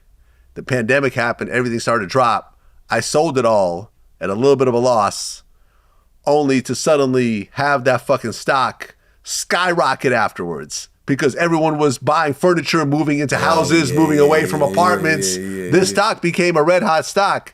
That 100,000, I think I looked it up. Had I kept it, would have turned into like $1.5 million, right? So I'm looking at a $1.4 million loss on paper, not in real life. And then you double back and go give them half that on the couch. I know what you know what I'm saying. Yeah, not that much, but I'm saying like. Yo, like these are the types of things that happen once you actually are investing and so forth. Like, for sure. Me and Nick Cannon had this long conversation where it's like, yo, like he's focused on these deals, but he's not focused on his investments. Yeah. And the investments at one point make so much more money than whatever deals you do and whatever you work for that it kind of doesn't matter anymore. Yeah. But a lot of cats really don't look at it that way because they're looking at the quick money and so forth. Like, I don't own any chrome hard jeans. Yeah. I can go to the store and buy 10 pairs if I want. But the fact that you see, like I was looking through Lil Meech's Instagram, different Carhartts in like every picture. Different chrome hearts. Yeah, I know what you mean. Every picture. Yeah. And I'm just like, yo, you wilding right now. Like, you're not rich like that. I mean, if you got Summer Walker right here, then you got because he was hanging with the young gangbangers that was getting money in LA and the young young BMF dudes that look at money as pandemic. Like, you gotta think, they thought that they had money during the pandemic, so what he seeing them do during the pandemic, now he got some money. And it's like, okay, Ted, I'm finna be making this forever. You know that first run, Vlad. They think they gonna be living like that forever. Like, oh, I got $1 million. What's 10,000 to me with $1 million? Like, well, if you look at it, if that is about to be the most you've ever made in a year for the next 10 years, 10,000 is actually way too much for a pair of pants because you only have, how many of those? 110,000s in that fucking million. Right. You only could do that 100 times, bro. And then you're broke. And you're broke. Yeah. So even if you got 5 of those, you can do that 500 times. You don't even own the crib yet. Yeah, I heard he just rents. Yeah, what the fuck are we doing with Chrome Hearts, though? You get what I'm saying at that point? And look, like, it's not always the best idea to buy property because I didn't buy property for a long time, and me and Tony Ayo had this long argument about this, and it's like, look, like, putting $1 million down on a multi-million-dollar house and then paying mortgage payments where 99% of the mortgage payment is just interest, it doesn't always make sense to buy a property. But to have no assets at all, to have no stock, to have no property, to have no like significant businesses, all you have is clothes and jewelry, and you're broke, it's crazy. Yeah. It's crazy. And hopefully he can make some more money because, like I said, you can't say I'm about to be the next Michael B. Jordan when your only role is playing your dad because you look like him. Yeah. Like, yeah, yes, like, no one else could have really pulled off that role because you were born into that role. So, yeah. But do you have the acting chops to be another person? And you kind of... You can't keep playing Big Meech. You know what I'm saying? Yeah, like, and every over and over again. Yeah, there's no... That's what I'm like, you know, and like, there's look, no like, other example, character for that. Like, for example, like the guy who played Tupac in the All Eyes on Me movie. Yeah. What other roles has he been in? None. Shit. Yeah. His only role is playing Tupac because he looks like Tupac. No. I seen him in something else. Okay, but, so all right, yeah, granted, but you're right. You're correct. Did he have a whole? Was he the next Michael B. Jordan after the Tupac role? No, is Lil Meech gonna be the next Denzel? Ice Cube's son was. Ice Cube's son did that role and took off. And took it right. Yeah, but he went crazy. Ice Cube's son went to acting school, trained went to his USC, whole life. Yeah. and took it seriously the whole time. In fact, I remember talking to Lil Eazy-E about how upset he was that he didn't get to play his dad in the NWA movie, but he never took acting lessons. He just People assumed think that it's just that easy. I look just like my dad. It's obviously going to book me, you know. And then, you know, the other dude went and got the role. And who's a real actor. Had they had did it maybe 10 years earlier, Lil Eazy could have played the role. Maybe 7, 8 years, 10 years earlier, where he looked younger, you know what I mean, and all that stuff. He could have lost some weight. Like, you know what I mean? They could have done something. But at the end of the day, these are big $100 million productions. They're not just going to do a favor for you. Like, there's too much writing on this shit. So, like I'm saying, Lil Meech is going to have to learn how to act and play someone other than Big Meech. It's acting. You have to pretend to be someone else. Yeah, for sure. And playing your dad is not that hard. Yeah, because when it's you like look like him and you idolize them, and you people tell you stories about him. You heard the stories. Yeah. And you've been researching him your whole life. Now that they tell and him to you can talk go on play, the phone with him, and he can tell you certain nuances. Tell him to play the Equalizer next time. Yeah, see what happens. Yeah. Whereas O'Shea Jackson Jr. was in a Star Wars series. He got it.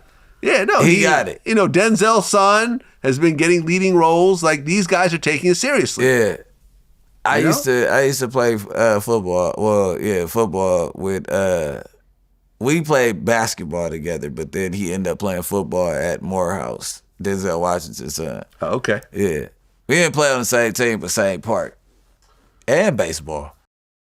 Well, Kee D, his trial got pushed back to February 2026. Yeah, that's some Vegas shit. Yeah. And in fact... No more court dates to that either? I don't think so, no. Just on the show? Yeah, another year in jail. He's 61 years old right now, so he'll be 62 when he goes to trial. And they're trying to say there's a new defense saying that Reggie Wright Jr. was the one that got Tupac killed. Oh, wow. So and Reggie said Reggie actually responded and he said, this is stupid. Like, I have nothing to do with that. Yeah, because at this point they have a warrant out for him. But I mean, the court said that, or this is just a rumor? No. The defense. So Kee D's lawyer, they're trying to. This is why they pushed back the case because there was like more stuff to try to bring up. Because Kee telling he's trying to put Reggie in the middle of it. I mean, he's been saying that though. He's been kind of like calling out Reggie for a while, even in our interviews. Is the district attorney taking any? I doubt it. Yeah, that's what I was about to say. Doubt it. Yeah, because there's no proof of any of that shit. Yeah, like I mean, you know, like what Kee described fits. That puzzle piece fits. Yeah, like based on everything else. Now, who was the actual shooter in the car?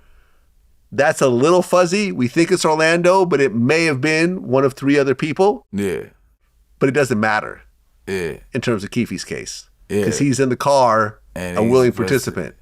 But He could have said, let me out the car. I'm not with it. that's why I'm like, I don't know if he lied himself into the middle of it. I feel like he definitely was there, but why this late? Why this late do you tell on yourself and get yourself booked into, like, you get what I'm saying? No, like, I'll give you an answer for it because I did Keefe's first real interview. I know, I'm hip. I think this is what happened. When Greg Kading got his proffer agreement, got his confession, and Greg said this in our interview, he secretly recorded him. Like Keefe didn't know he was being recorded when he was talking. Yeah. So then when Greg Kading left the force, he started releasing the audio tapes. Yeah. And he told Keefe he's going to do it, but he still did it. Right? Wow. So suddenly you had this guy that no one really knew who he was. Right? People knew Orlando, but people didn't know Kee D outside of the whole Compton, Southside, circles and stuff like that. So suddenly you got this guy who's still alive, who's breaking down the Tupac murder, and he seems to be cooperating against his dead nephew. So I think that Keefe at that point felt that he needed to somehow redeem himself, that he needed to take, possession of the story and tell his side of the story because he didn't like the way he was being narrated. Yeah. But you're talking about an open murder. That's what I'm trying to figure out. Like, what the fuck are you talking about, my boy? Look, I've always been very careful about talking to people about open cases. Yeah. Like, you could ask, TK, who's Draco's manager. Like, TK Barron. Is my man. I know he is. Like, I remember he called me. He said, listen, Draco's locked up right now facing this murder charge. He wants to do an interview. And I said, no, because this interview will be part of his case. For sure. And I don't want to do it. I said, when he gets out. Wack don't mind. Right. He talking about all type but of me, shit. I said, and you could ask TK about this. Like, seriously, I'm putting this out in the universe. You could ask TK Barron about this. I said, I'm not going to do the interview because I don't want anything to be said that could possibly put him in jail forever because he's facing, it was like a murder, right? Yeah. So I said, as soon as he's out, I got him. And if you look, Draco's first interview or one of his first interviews was with Vlad TV because at that point the case was dropped. Yeah, for sure. He now we can pleaded talk. to whatever and it was dropped. Yeah. So with Keefe, it was like, yo, he wants to do an interview. He wants to get paid for it. I'm like, all right. So at that point that they reached out to us about the interview, the book was on Amazon. Yeah. So we read through the book. So I talked to his co-writer and I said, is he willing to talk about what's in the book? He goes, yeah. I said, well, okay then. Look at Detective Vlad solving that case. Well, I mean, but it's already solved. He already solved it. I know. I'm giving you hell like everybody else. Listen, and if you look at that first, Keefe interview, there's links to the book in the descriptions. For sure. I probably helped him sell thousands of copies. Yeah, especially after you jammed him up and you're like, well, this is what you said in the book. Ain't that what you said? That's what I'm saying. Because he was trying to dodge certain questions, but I'm like, but you said this in the book. Yeah, for sure. Yeah. Now, unless you're saying you lied in the book, you could say that. That's up to you. That's up to him. I just feel like he could have been like, the whole book is made up. I'm just trying to make some money. Did he think he was going to make a certain, he thought that this story was going to get him millions of dollars. Instead, this ended your life in jail. Well, I mean, he's now the star witness in his own case. Right? That's crazy. He's the star witness in his own case. And he just got into a fight in jail. Yeah, I saw that. Man, listen, I'm 51. I can't imagine 10 years from now rolling around with some guy in a Las Vegas jail as I'm facing life in prison. Yeah. That just seems like the worst possible situation I could think of in my head. I ain't gonna lie. At 61, I'm in jail. I have so many different types of shivs and shanks and knives around me. Listen, if I'm doing life, I'm already past the combative age. I'm not finna be sitting here with these young orangutans and gladiators that's out. you young niggas fuck with me, I'm poking you, leave me alone, I'm fit to go ahead program. But I wonder, did they get off because he killed Pac? I have no idea what the fight was about. Wouldn't that be funny though? Like they Possibly. Like, man, what? You got a lot of Tupac fans. What? That shit. Had it been earlier on, he would have had that black eye like Eric and had. Like, had it been earlier on, they would have solved this case about 20 years earlier. It would have been some smoke. Yeah, I mean, look, like, but you just see this over and over again. Like, Alpo killed a dozen people, told on everybody, was in witness protection in Rhode Island, had like a white best friend, they had like matching trucks, they were barbecuing together. That wasn't good enough. He used to go back to Harlem, sit on the corner, start selling drugs again, you know, talking shit, running his mouth to people, then gets killed from a random road rage incident. For sure. You know what I'm saying? He kept his ass in Rhode Island, he'd be alive right now. You think it was random? Hard to say. Yeah, that's Seems what like I'm it, about though. to say. Because hard to say. people play them little traffic games when they trying to get back. Yeah, no, listen, it might not have been. Yeah. But if he wasn't in Harlem, because they said that he still has some drugs? Was throwing dope out the car. Yeah, he was throwing. That's what I'm saying. He went back, started selling drugs. Yo, you're crazy right now.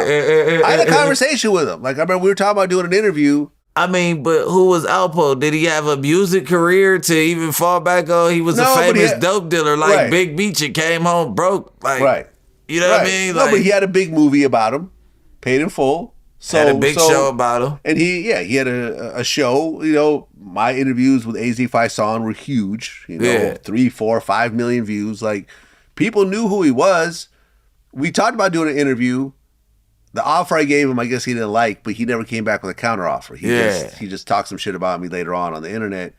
But it's like, we could have, I think in his mind, he thought his story was worth like 100,000 or $1 million or something. So the offer I gave him, which I thought was a fair offer at the time, wasn't in his head. But look, he ended up dying getting nothing. Exactly. He didn't get any money from the story, and now he's dead, and the story dies with him. But my thing is, like, you're in Harlem, you're risking your life right now. Because, listen, like, Rich Porter's sister used to say how she would get anxiety, like, going to Harlem because she was scared she was going to run into him. And this is a dude that killed her brother, then showed up at the funeral. Yeah. Like, and then robbed him of all his money, and then went and told on a bunch of people, then killed a bunch of people in D.C. and so forth. Yeah. And then went and told on the whole D.C. What's the name of the D.C. dude? Not Felix Mitchell. What's his name? The heroin dude. Yeah, Jay-Z shouted him out. Raffaell Edmonds. No. That's not his name? No, Raffaell Edmonds is Wayne Perry.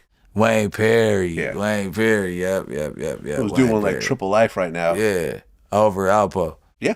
Yeah. Over Alpo. I mean, granted, he was killing a lot of people himself. You can't totally blame it on the snitch, but I'm saying. Yeah, but shit. You know. Let the wrong person know, you know what I mean? Yeah. That's how it goes. Yeah, they're killing women and all types of other shit. Like, but my thing is, like, if I committed a murder, like I got away with it, especially a high-profile murder, I wouldn't know what the fuck you're talking about if you ever brought it up around me. Exactly. The fuck Tupac are we who? even talking about? Yeah, like, I don't even know who that is. The fuck are we talking? I don't listen to rap. He just did. He feel like he didn't get enough stripes for his play, and he going out. Diddy never gave him that money that he promised him. You know what I mean? Yeah. That shit crazy, bro. And the biggest thing is, with all this stuff that's going on, cause I really come up under, I hate to keep going back to this dude, Meech stuff, but it's just like, all those people that he took care of, bro. How did he come home broke? All the people that he took care of. You got Jeezy in the cut, like, what's his standpoint? I think Jeezy, and I remember hearing this around this time, because when I was in Atlanta with BMF, I didn't see Jeezy around. I saw Blue Da Vinci around. Yeah, I remember. I know exactly what happened, but bygones can be by. At this point, the shit that happened with Jeezy and BMF didn't have nothing to do with Meech for real. It was the you not looking out for Meech, and they felt a certain type of way. And on the lowest key, he really was looking out for Meech. Yeah, I mean, look, like I'd heard at the time that Jeezy started getting hot, Jeezy wasn't signed to BMF. Never. He was just around. Never. But the cosign was crazy. The cosign was crazy, and Meech was paying a lot of money to DJs. You know, they would go to the strip club, shit in rotation. and it was like, yo, here's 10,000, play a bunch of Jeezy records. Exactly. And that was happening over and over again.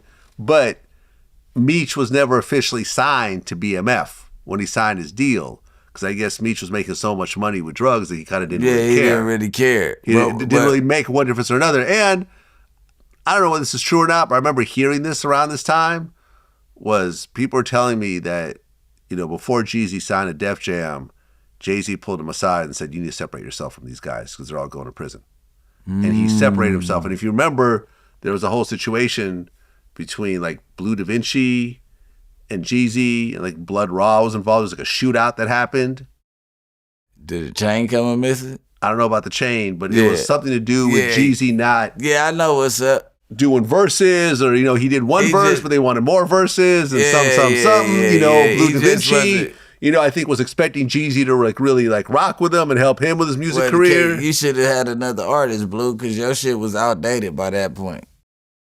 Yeah, I mean, listen, Meech loved Blue, and he put a lot behind Blue. Yeah. But yeah, he should have had a roster of artists. Yeah, and at that point, what I'm saying is, all right, you got Rick Ross that threw him some money. Jeez, Meech just came home. Your whole shit is BMF, whether you signed or you didn't. Like, it's this many years later, I don't know where you at in life, but Big Meech is home, man. Throw a dog a bone, whether it be 50, 100,000, 20,000. Like, if you see a man of that caliber that used to fly, so that makes it even worse. You wasn't even signed to him. He letting you drive Lamborghinis. He flying you all across the world. He putting ice around your neck.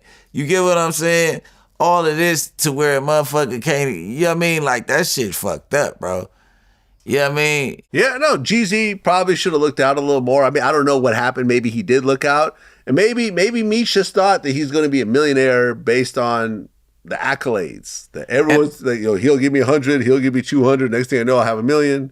Yeah, that's what he thought. But it doesn't really work that way. But I promise you, I feel like he can't access what he needs to access, and he needed that to hold over until he can access what he can access. And it's not going as planned, so it's fucked up. Keep in mind, me and Freeway Rick Ross had a long conversations about this. Yeah. Most times, when you get out after doing a stretch like that, all that money that you got stashed is gone. And there'll be a great excuse. Well, you know, my money was low. I needed it, you know, whatever. Yeah, for sure. If you let your family... The property you put in other people's names, they're not going to sign it back onto you. For sure. This is everything that happened to Ricky Ross. That's what happened to my people. And it was like, too. What are you going to do? You can't sue them. Yeah. Hey, I bought this hotel with his drug money and I signed it on to my cousin and now he won't give it back to me. You can't say that. What are you supposed to do? Do some gangster shit and end up back in prison? Yeah, but can't do that. And that's why the shit that you can't leave shit with nobody. So it's probably, because you got to think, just as short as fucking, 3-4 years ago, they just found $4 million inside of a stash spot in Meech's car that was getting auctioned off. Oh, really? Yeah, they just found for like, the man was playing with way more than they could recover. Fair and at enough. The end of the day, you don't even have a wife, you don't have a girlfriend at the time to where you can even trust. Like, even Lil Meech's mom, like, he could have told her where fucking $8 million was at. That shit'd be fucking 80,000 right now. You know what I mean? So hopefully that's what he going through. But I just hate to see that everybody turns on him. That's what lets you know, if you rappers that's having it right now, if y'all can learn anything from what's going on with Big Meech, like anybody that's a millionaire right now, bro, and going through something, because I'm damn near that went through that shit ever since my situation been fucked up. Like when the feds came and raided me, it's like you take care of everybody. You make sure everybody look good. You make sure that you got black trucks. You make sure that, you know what I mean, everybody that can't afford outfits and shoes, you make sure that they got it together. You buying tickets, sometimes putting them before your kids and your family. Then when you fucking fall, nobody there. It's nobody there. They don't even know that nigga $500 could make a difference. In his case, it might be 5,000. You don't know what could make a difference because y'all see the dude that was the boss the whole time that you was living off of him. You was wishing you was in that position. And now the fact that you can shit on him and not give him nothing, you gonna use that to your advantage, and that's fucked up. Well, there's recently a photo with Lil Durk's dad and FBG Duck's dad. Yeah. What'd you think of that when you saw it? I mean, they two GDs that lost their kids. Well, you know what I mean? Wait, hold on. Lil Durk's dad is a GD? Yeah. He's not a BD? No. Oh, but Durk is a BD. Yeah. Oh, okay. Yeah. All right, I didn't realize that. So they say that they pushing pieces like them is two homeboys that's together. You know what I mean? You know, like I had Rico Reckless on my show. Yeah. And when I brought that up, he said he actually didn't like that picture because he said, where were these two dads when their sons were alive and out of prison? In prison? You know, like when FBG Duck was alive and before Durk got locked up, why didn't they get together at that point to try to speak to their kids, to try to do something? Now they're taking photos together. They both was in prison and they both Muslim brothers. Well, so. no. Well, I don't know about Duck's dad. Yeah, no, Duck's dad, I'm not sure, but Durk's dad was out of prison when Duck was alive. Nah. Duck's dad just came home like 2 years ago. Duck's dad? Duck's dad. Okay, hold on. Maybe 2 years ago. He came home like right around D thing. Hold on. I'm sorry. When was? Maybe you're right. Hold on. Lil Durk's dad got out in 2019. Duck got killed in 2020. So yeah, you're right. Not a lot of time has passed. Oh, I didn't even know that. I thought it was about a the year. other way. Yeah. About a year. Oh, I saw it on my phone in jail. I'm like, but I saw when Durk's dad came home, and I was like, no, I just looked it up. No, but I had a phone in jail, so my chronological timeline was like based off of. I saw it on the phone when he came home, so I had to be out of jail, but I forgot I had a phone in jail. So yeah, I mean, look, like I know that it's hard for a father to tell their grown son who's way more successful than them what to do and how to move. So I'm sure that their hands were somewhat tied to what they could do. Yeah. But that is still a father. Yeah. And they do have a say. Yeah, and then him coming home and being in them halfway homes and programs while Duck was in jail. Like, I mean, you can't come home. You can say, hey, you don't need to be doing that. But at this point, they 30 years old. Right, and you have them around and foremost, they the whole time. And they scoring. And you a gangster just like me, Dad. That man killed my best friend. You know what I mean? Like, at this point, I hear you, but you know what I mean? God bless him. I hope they keep him out the way, you know what I'm saying? But if we catch him, we got to send him up there. Yeah, listen, it's a sad situation. You know, now there's the whole, you know, they're saying there's a second murder for hire with the guy who killed D-Thing, Durk's brother, but I don't know if he's being charged with that. But, you know, the co-conspirators, you know, the co-defendants, they're saying some of them were asking for speedy trials and so forth, which is kind of implying that they're trying to cooperate their way into a better situation.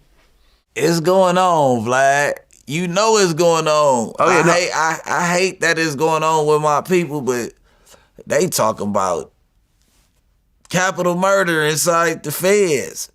You finna be in Guantanamo Bay down there. You get what I'm saying? Like, come on, man. Yeah, it's going on. They are trying. You got people that ain't never been in jail for 2-3 years on this case right now that don't want to hear nothing about a month, a day, or none of that shit. Yeah. Plus, you got guys that are vice lords and so forth that really don't even have strong connections to Dirk. Yeah. You know, I remember a family member of one of the co-defendants hit me up and was like, I'm not going to say who it is, but they're like, this guy is going to cooperate. Yeah. This guy don't have nothing to do with nothing. He didn't really grow up like that. I don't know. I don't even know how he got wrapped up in this, but I don't think he's going to ride for Dirk because they don't really know each other like that. I think hopefully he's staying strong, but everybody's like got their money on the same person folding. Yeah. Yeah. Everybody got their money. That's my dog too. I talk to him. I used to talk to him all the time. I hope not. But I mean, the way they didn't he get his case separated though? Not sure. Or he would put in a motion to get his case separated and they moved him or something like that. But hopefully he keep it real. I mean, you never know in this situation. We just seen the YSL trial, which got me just not wanting to kick it with people. No, I like Thugs home, welcome home. I'm not in the rush to kick it with none of them.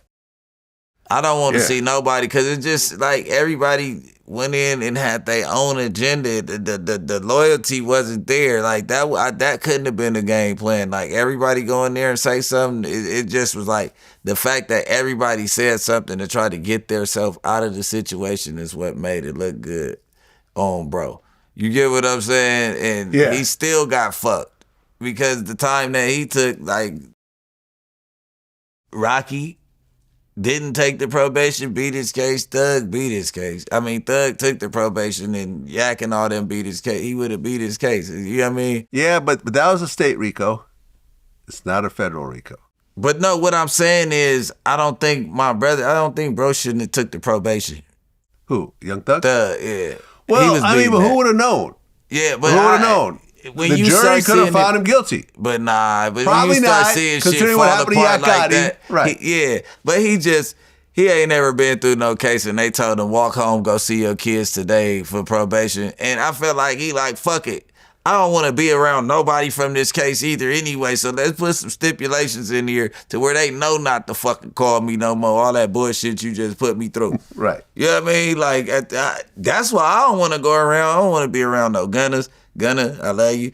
Nigga, Thug, I love you. I just don't want to be around no people who got disloyal day two ass niggas around them that's dick sucking and I kill for you, I do this for you, I do all that. Then when you do it, they get caught up, nigga, everybody on the chopping block. Nigga, leave me the fuck out of it.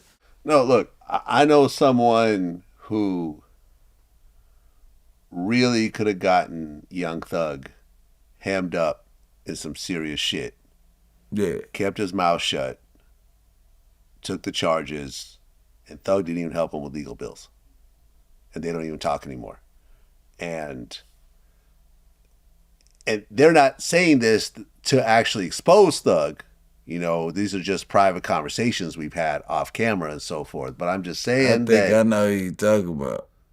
We'll just leave it at that. I'm not going to say it. I'll tell you off camera. Yeah. But, like, things were very dicey with that whole situation. The whole situation. Like a lot of these dudes who, you know, really started to turn on each other and everything else like that. And now Young Thug can't even associate with any of these guys legally, or else he goes back to prison. And don't think that these are like slap on the wrist type rules. Like I remember I interviewed Joey Merlino, who was the alleged head of the Philly Mafia.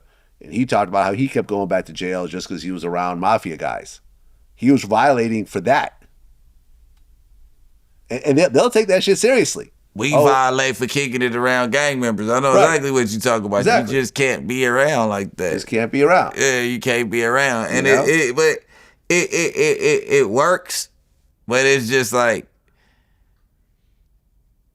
what you said. Like we need to learn how to invest in stocks and do shit for the future and not even care to get high with the homies and spend $20,000 on partying with these disloyal ass motherfuckers. You get what I'm saying? Not like that. I'm not saying everybody disloyal. Everybody doesn't have loyalty, but like the way that the game is played and how they offer in time and the cameras and all that, like the gangster shit is over with. Go hire you some security, kick it with your day ones, the dudes that that you know got your back for sure. Like, just because it's fun to party with this dude and he always got the strap and he got the bitches and all that, he love that lifestyle right there, bro. And he ain't gonna leave that motherfucker easily. So if it's any type of get out of jail free or any type of wiggle room, if he get caught or in the jam to where he could get back to them 10 bitches, that Ferrari and that mansion and what he got going on, bro, he gonna try to get to it, bro. So it's just like tight-knit family and take care of what's going on. I know it sounds boring, but that's the only way that you gonna make it out. If you notice that every rapper that's been caught with a gun or any type of case recently, they've caught a federal case. It's a lot of rappers in the feds right now. That motherfucker off the chain. Yeah, shout out to Boosie, who had a state case that they dropped and the feds picked it up. Yeah. But you gotta think, if Boosie go to jail, he in there with Young Boy, Dirk, Quando, shit, motherfucking, what's Kodak Boy with the dread, Psycho Bob, you got, who else? There's all type of people in the feds. You got Diddy in the feds, R. Kelly, you got everybody staying down, Jay-Z on the way, you got, just playing. But you know what I'm saying? Like, everybody that's getting caught right now, y'all, they catching federal cases. Mozzie just came home off of federal gun beef. Mozzie from Sacramento. Wait, how long did he come home? I ran into him at the mall, I don't know, maybe about 4 months ago? Yeah, he probably been home for a year now. Okay, yeah. I thought you meant he just came home. But I'm just saying, like, these him. cases that usually are state cases, they're federal. Crip Mac, federal. Like, anybody that they're showing that any type of prestige in the black community right now, bro, they not playing with you. They getting you out the way. Then y'all riding around with these buttons, bro. If you got 30 shots on the gun and you can't get it done with that, bro, you don't need no switch to make that motherfucker shoot faster to where you, like, listen, bro, go take them enhancements off them guns, bro. You getting pulled over with some shit that'll give you 16 months, bro. And you put an enhancement on there that you know the feds is hot for right now. You only doing it for the look for real, bro. If that motherfucker accidentally blow in your pocket, your whole leg is blowing off. You get what I'm saying? Lil Zay Osama. Yeah, leave that alone, bro. He got lucky. That's 10 years. He got lucky because he got 14 months. Exactly. And I remember, like, I had 1090 he probably Jake. had some paper. Well, that's the thing. When I talked to 1090 Jake, we went through the case together, and he said, look, Zay went and got a top-notch lawyer. Yeah. He spent a bag, and that's how he ultimately negotiated a 14-month plea deal. Yeah. But he said, if you ain't rich, don't tote the switch. For sure. You know, don't be broke and 100%. caught with a fucking Glock with a switch. Yeah. You'll end up doing 10 years. Yeah, you for sure doing 10 years. So it's just like everybody got to take heed of what's going on and program like that. I keep telling people, you do not need that button, bro. I don't care what you say. You can learn how to bump fire that motherfucker. If you want something automatic, nigga, learn. Go somewhere and learn how to shoot that bitch, because you could bump fire. Yeah. You know what I mean? Have you ever shot an automatic?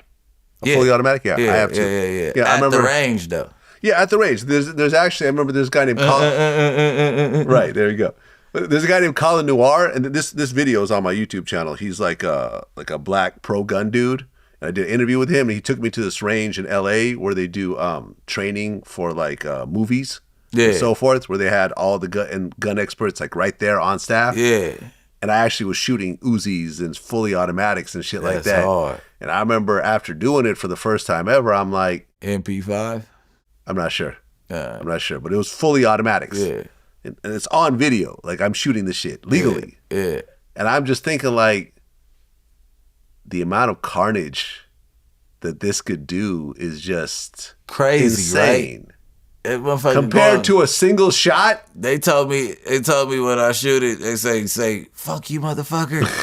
And you should be able, that's how long you supposed to squeeze that motherfucker every time that you use the automatic. Fuck you, motherfucker. Yeah, no, I mean, it's shooting dozens of rounds a second. Like, it's crazy. It's insane to even have one. Like, what are you preparing yourself for? But even at that, okay, that sounds cool, right? But pull up and shoot 30 rounds at some niggas in 2 seconds and don't hit your target like how you supposed to. you leave it with no bullets and them niggas tearing your ass up and you just shot 30 of them at nobody. Right. If you don't got control, it's just like, it's not that important to go do 10 years over a extra little piece to a gun. You could blow that motherfucker 30 times. You get in the right position. You shoot 12 at where you got going on. You know, you're probably more accurate without the switch. Exactly. Yeah, I see what you're saying. And on your way out, you still got protection. If they really trying to get you, you got extra bullets instead of, but it's gone. Yeah. It's a wrap. You know what I'm saying? And then you I don't know, man, but yeah. Then you add the extra large drums, which That's is what I'm another saying. whole charge. Then it's like how you, it depends because California got that little technicality.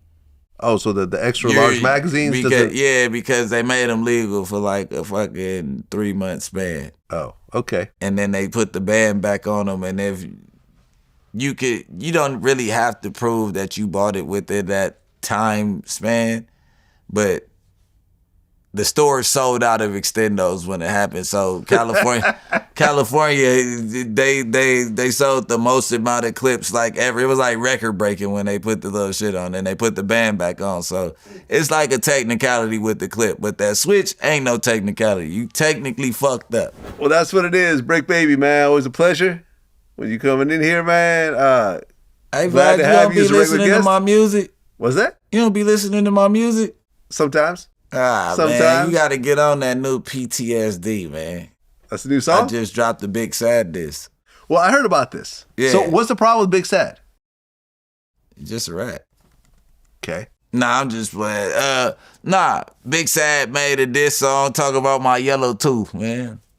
I had to get your ass back about that fake pimping, man. But I've been dropping consistently. I hate to interrupt your outro. I've been dropping back to back, man. I dropped Boogie Man. I dropped Outcome, but PTSD, you know what I mean? Since I've been back on the road, that one's been taking off a little bit. The world taking to it, man. You got to put them on to my music, Vlad.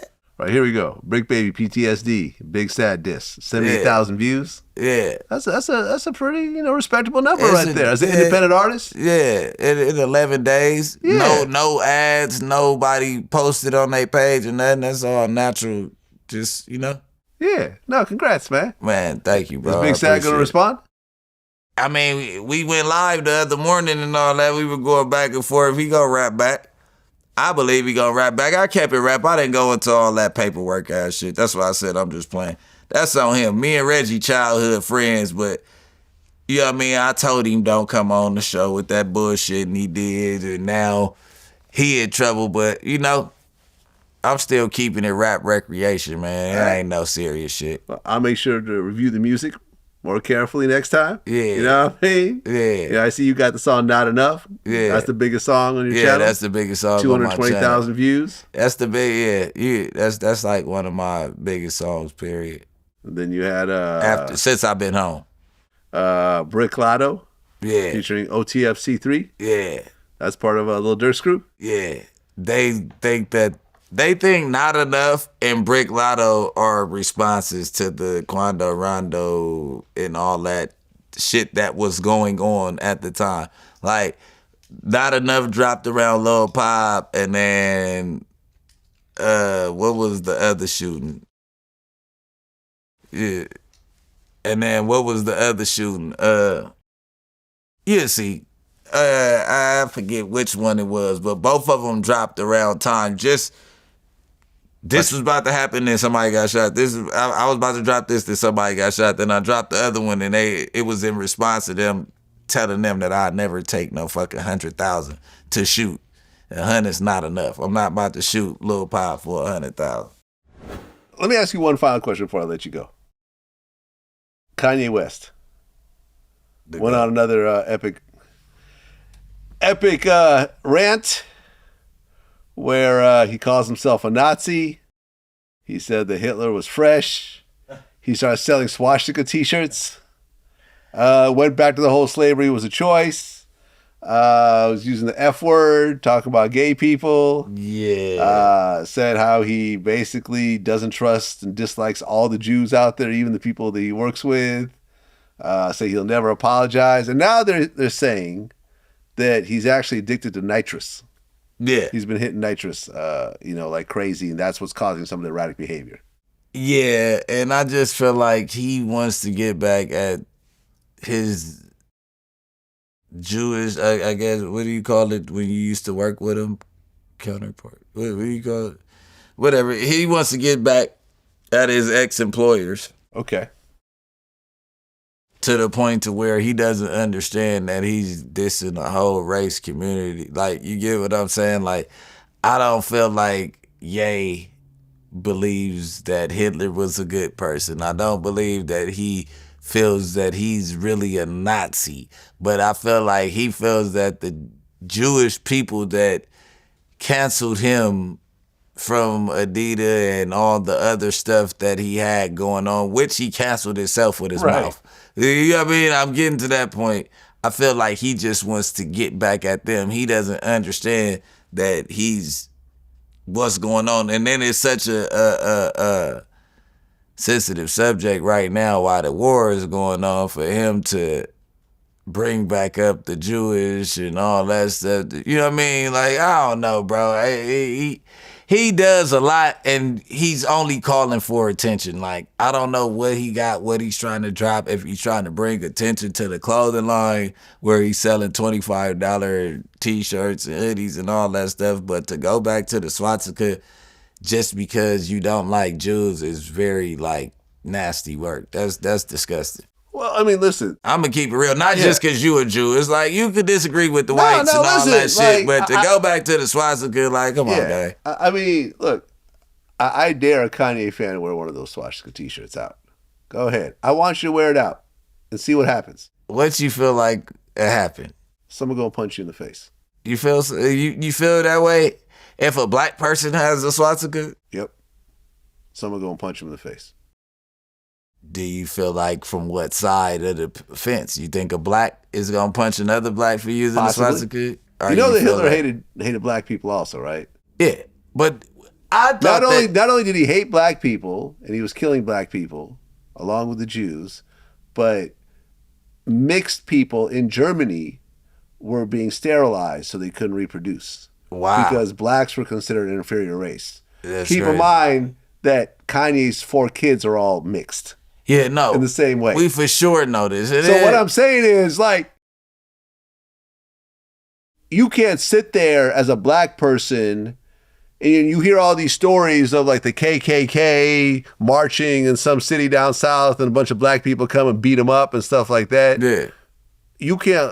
You have to treat a black person with a swastika shirt the same fucking way. Yeah, nah, for See sure. what I'm saying? They're representing the same shit. That's some Clayton Bixby shit. You know what I'm saying? You a black white supremacist. Like, the fuck wrong with you? Yeah, I mean, and that's where he doesn't that's where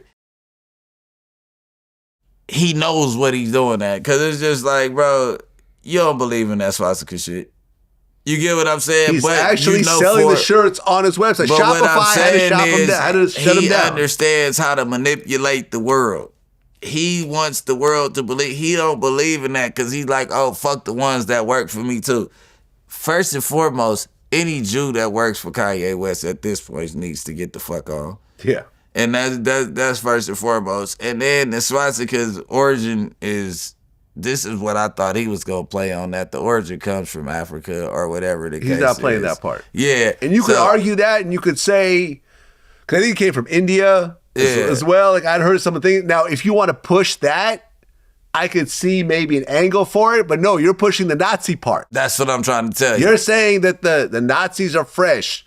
Hitler, I look up to Hitler. You know what I'm saying? I'm a Nazi. He's saying that. He's letting the world know that this shit, the whole world is not real. This shit ain't real. Like, it's not real. Like, a black man claiming to be a Nazi in 2025, like, anything he says, it ruffles the feathers of the whole world. People got to understand that these are words too, right? And words do a lot. But at the end of the day, people know that if I say this, I can shake up the world. We got to stop giving that shit that much attention when it comes to people that ain't got it all, because it's kind of like we could mute somebody like that by just not responding and just letting him continue to be an idiot. Like, you get what I'm saying? Like, a black dude being a Nazi, like, that's gonna end for him anyway. Because the people that you go over there to the Nazi meeting, nigga, and to them KKK meetings or the Proud Brother meetings with that Nazi shit on, and see if they accept you. They gonna whoop your ass and hang your ass right up out of there too. Yeah, no, I remember I did a tweet and I said, I wonder if Kanye during sex says, take this Nazi dick. I don't even know if he having sex at this point. Well, remember his wife came out naked. Yeah, that's not activity of fucking right there. That's like you ain't had no pussy and you losing it at this point. I don't know. She needs to give him some pussy. Cause he be losing it, like even the shit, like he tortures his fucking spouse every time. Like not physically, but it's just like Kim didn't want to wear the shit that you wanted her to wear. Well, now it's the same shit with Bianca, or unless that was a play. Listen, people are saying, I remember I brought this up in the Michael Blackson interview and he fell out of his chair laughing. They're saying that Kanye treats Bianca like a Kim Kardashian voodoo doll. Yeah. Yeah, I swear to God. Like, I'm going to dress that's crazy. naked. Yeah. Titties out. Oh, here you go. I ain't never heard that shit, but that's damn near on Kim point like a Kardashian voodoo doll. Yeah, man. Kim that's Kardashian crazy. voodoo doll. Yeah, and he even man. says that I have dominion over my wife. That's crazy. He says that shit. That's crazy, bro. Publicly. I would hate to be in that situation, but you know. It is what it is. It is what it is. Thanks for having me, That's what it is. man. Bricc Baby. Until next time. Don't Peace. see late, man.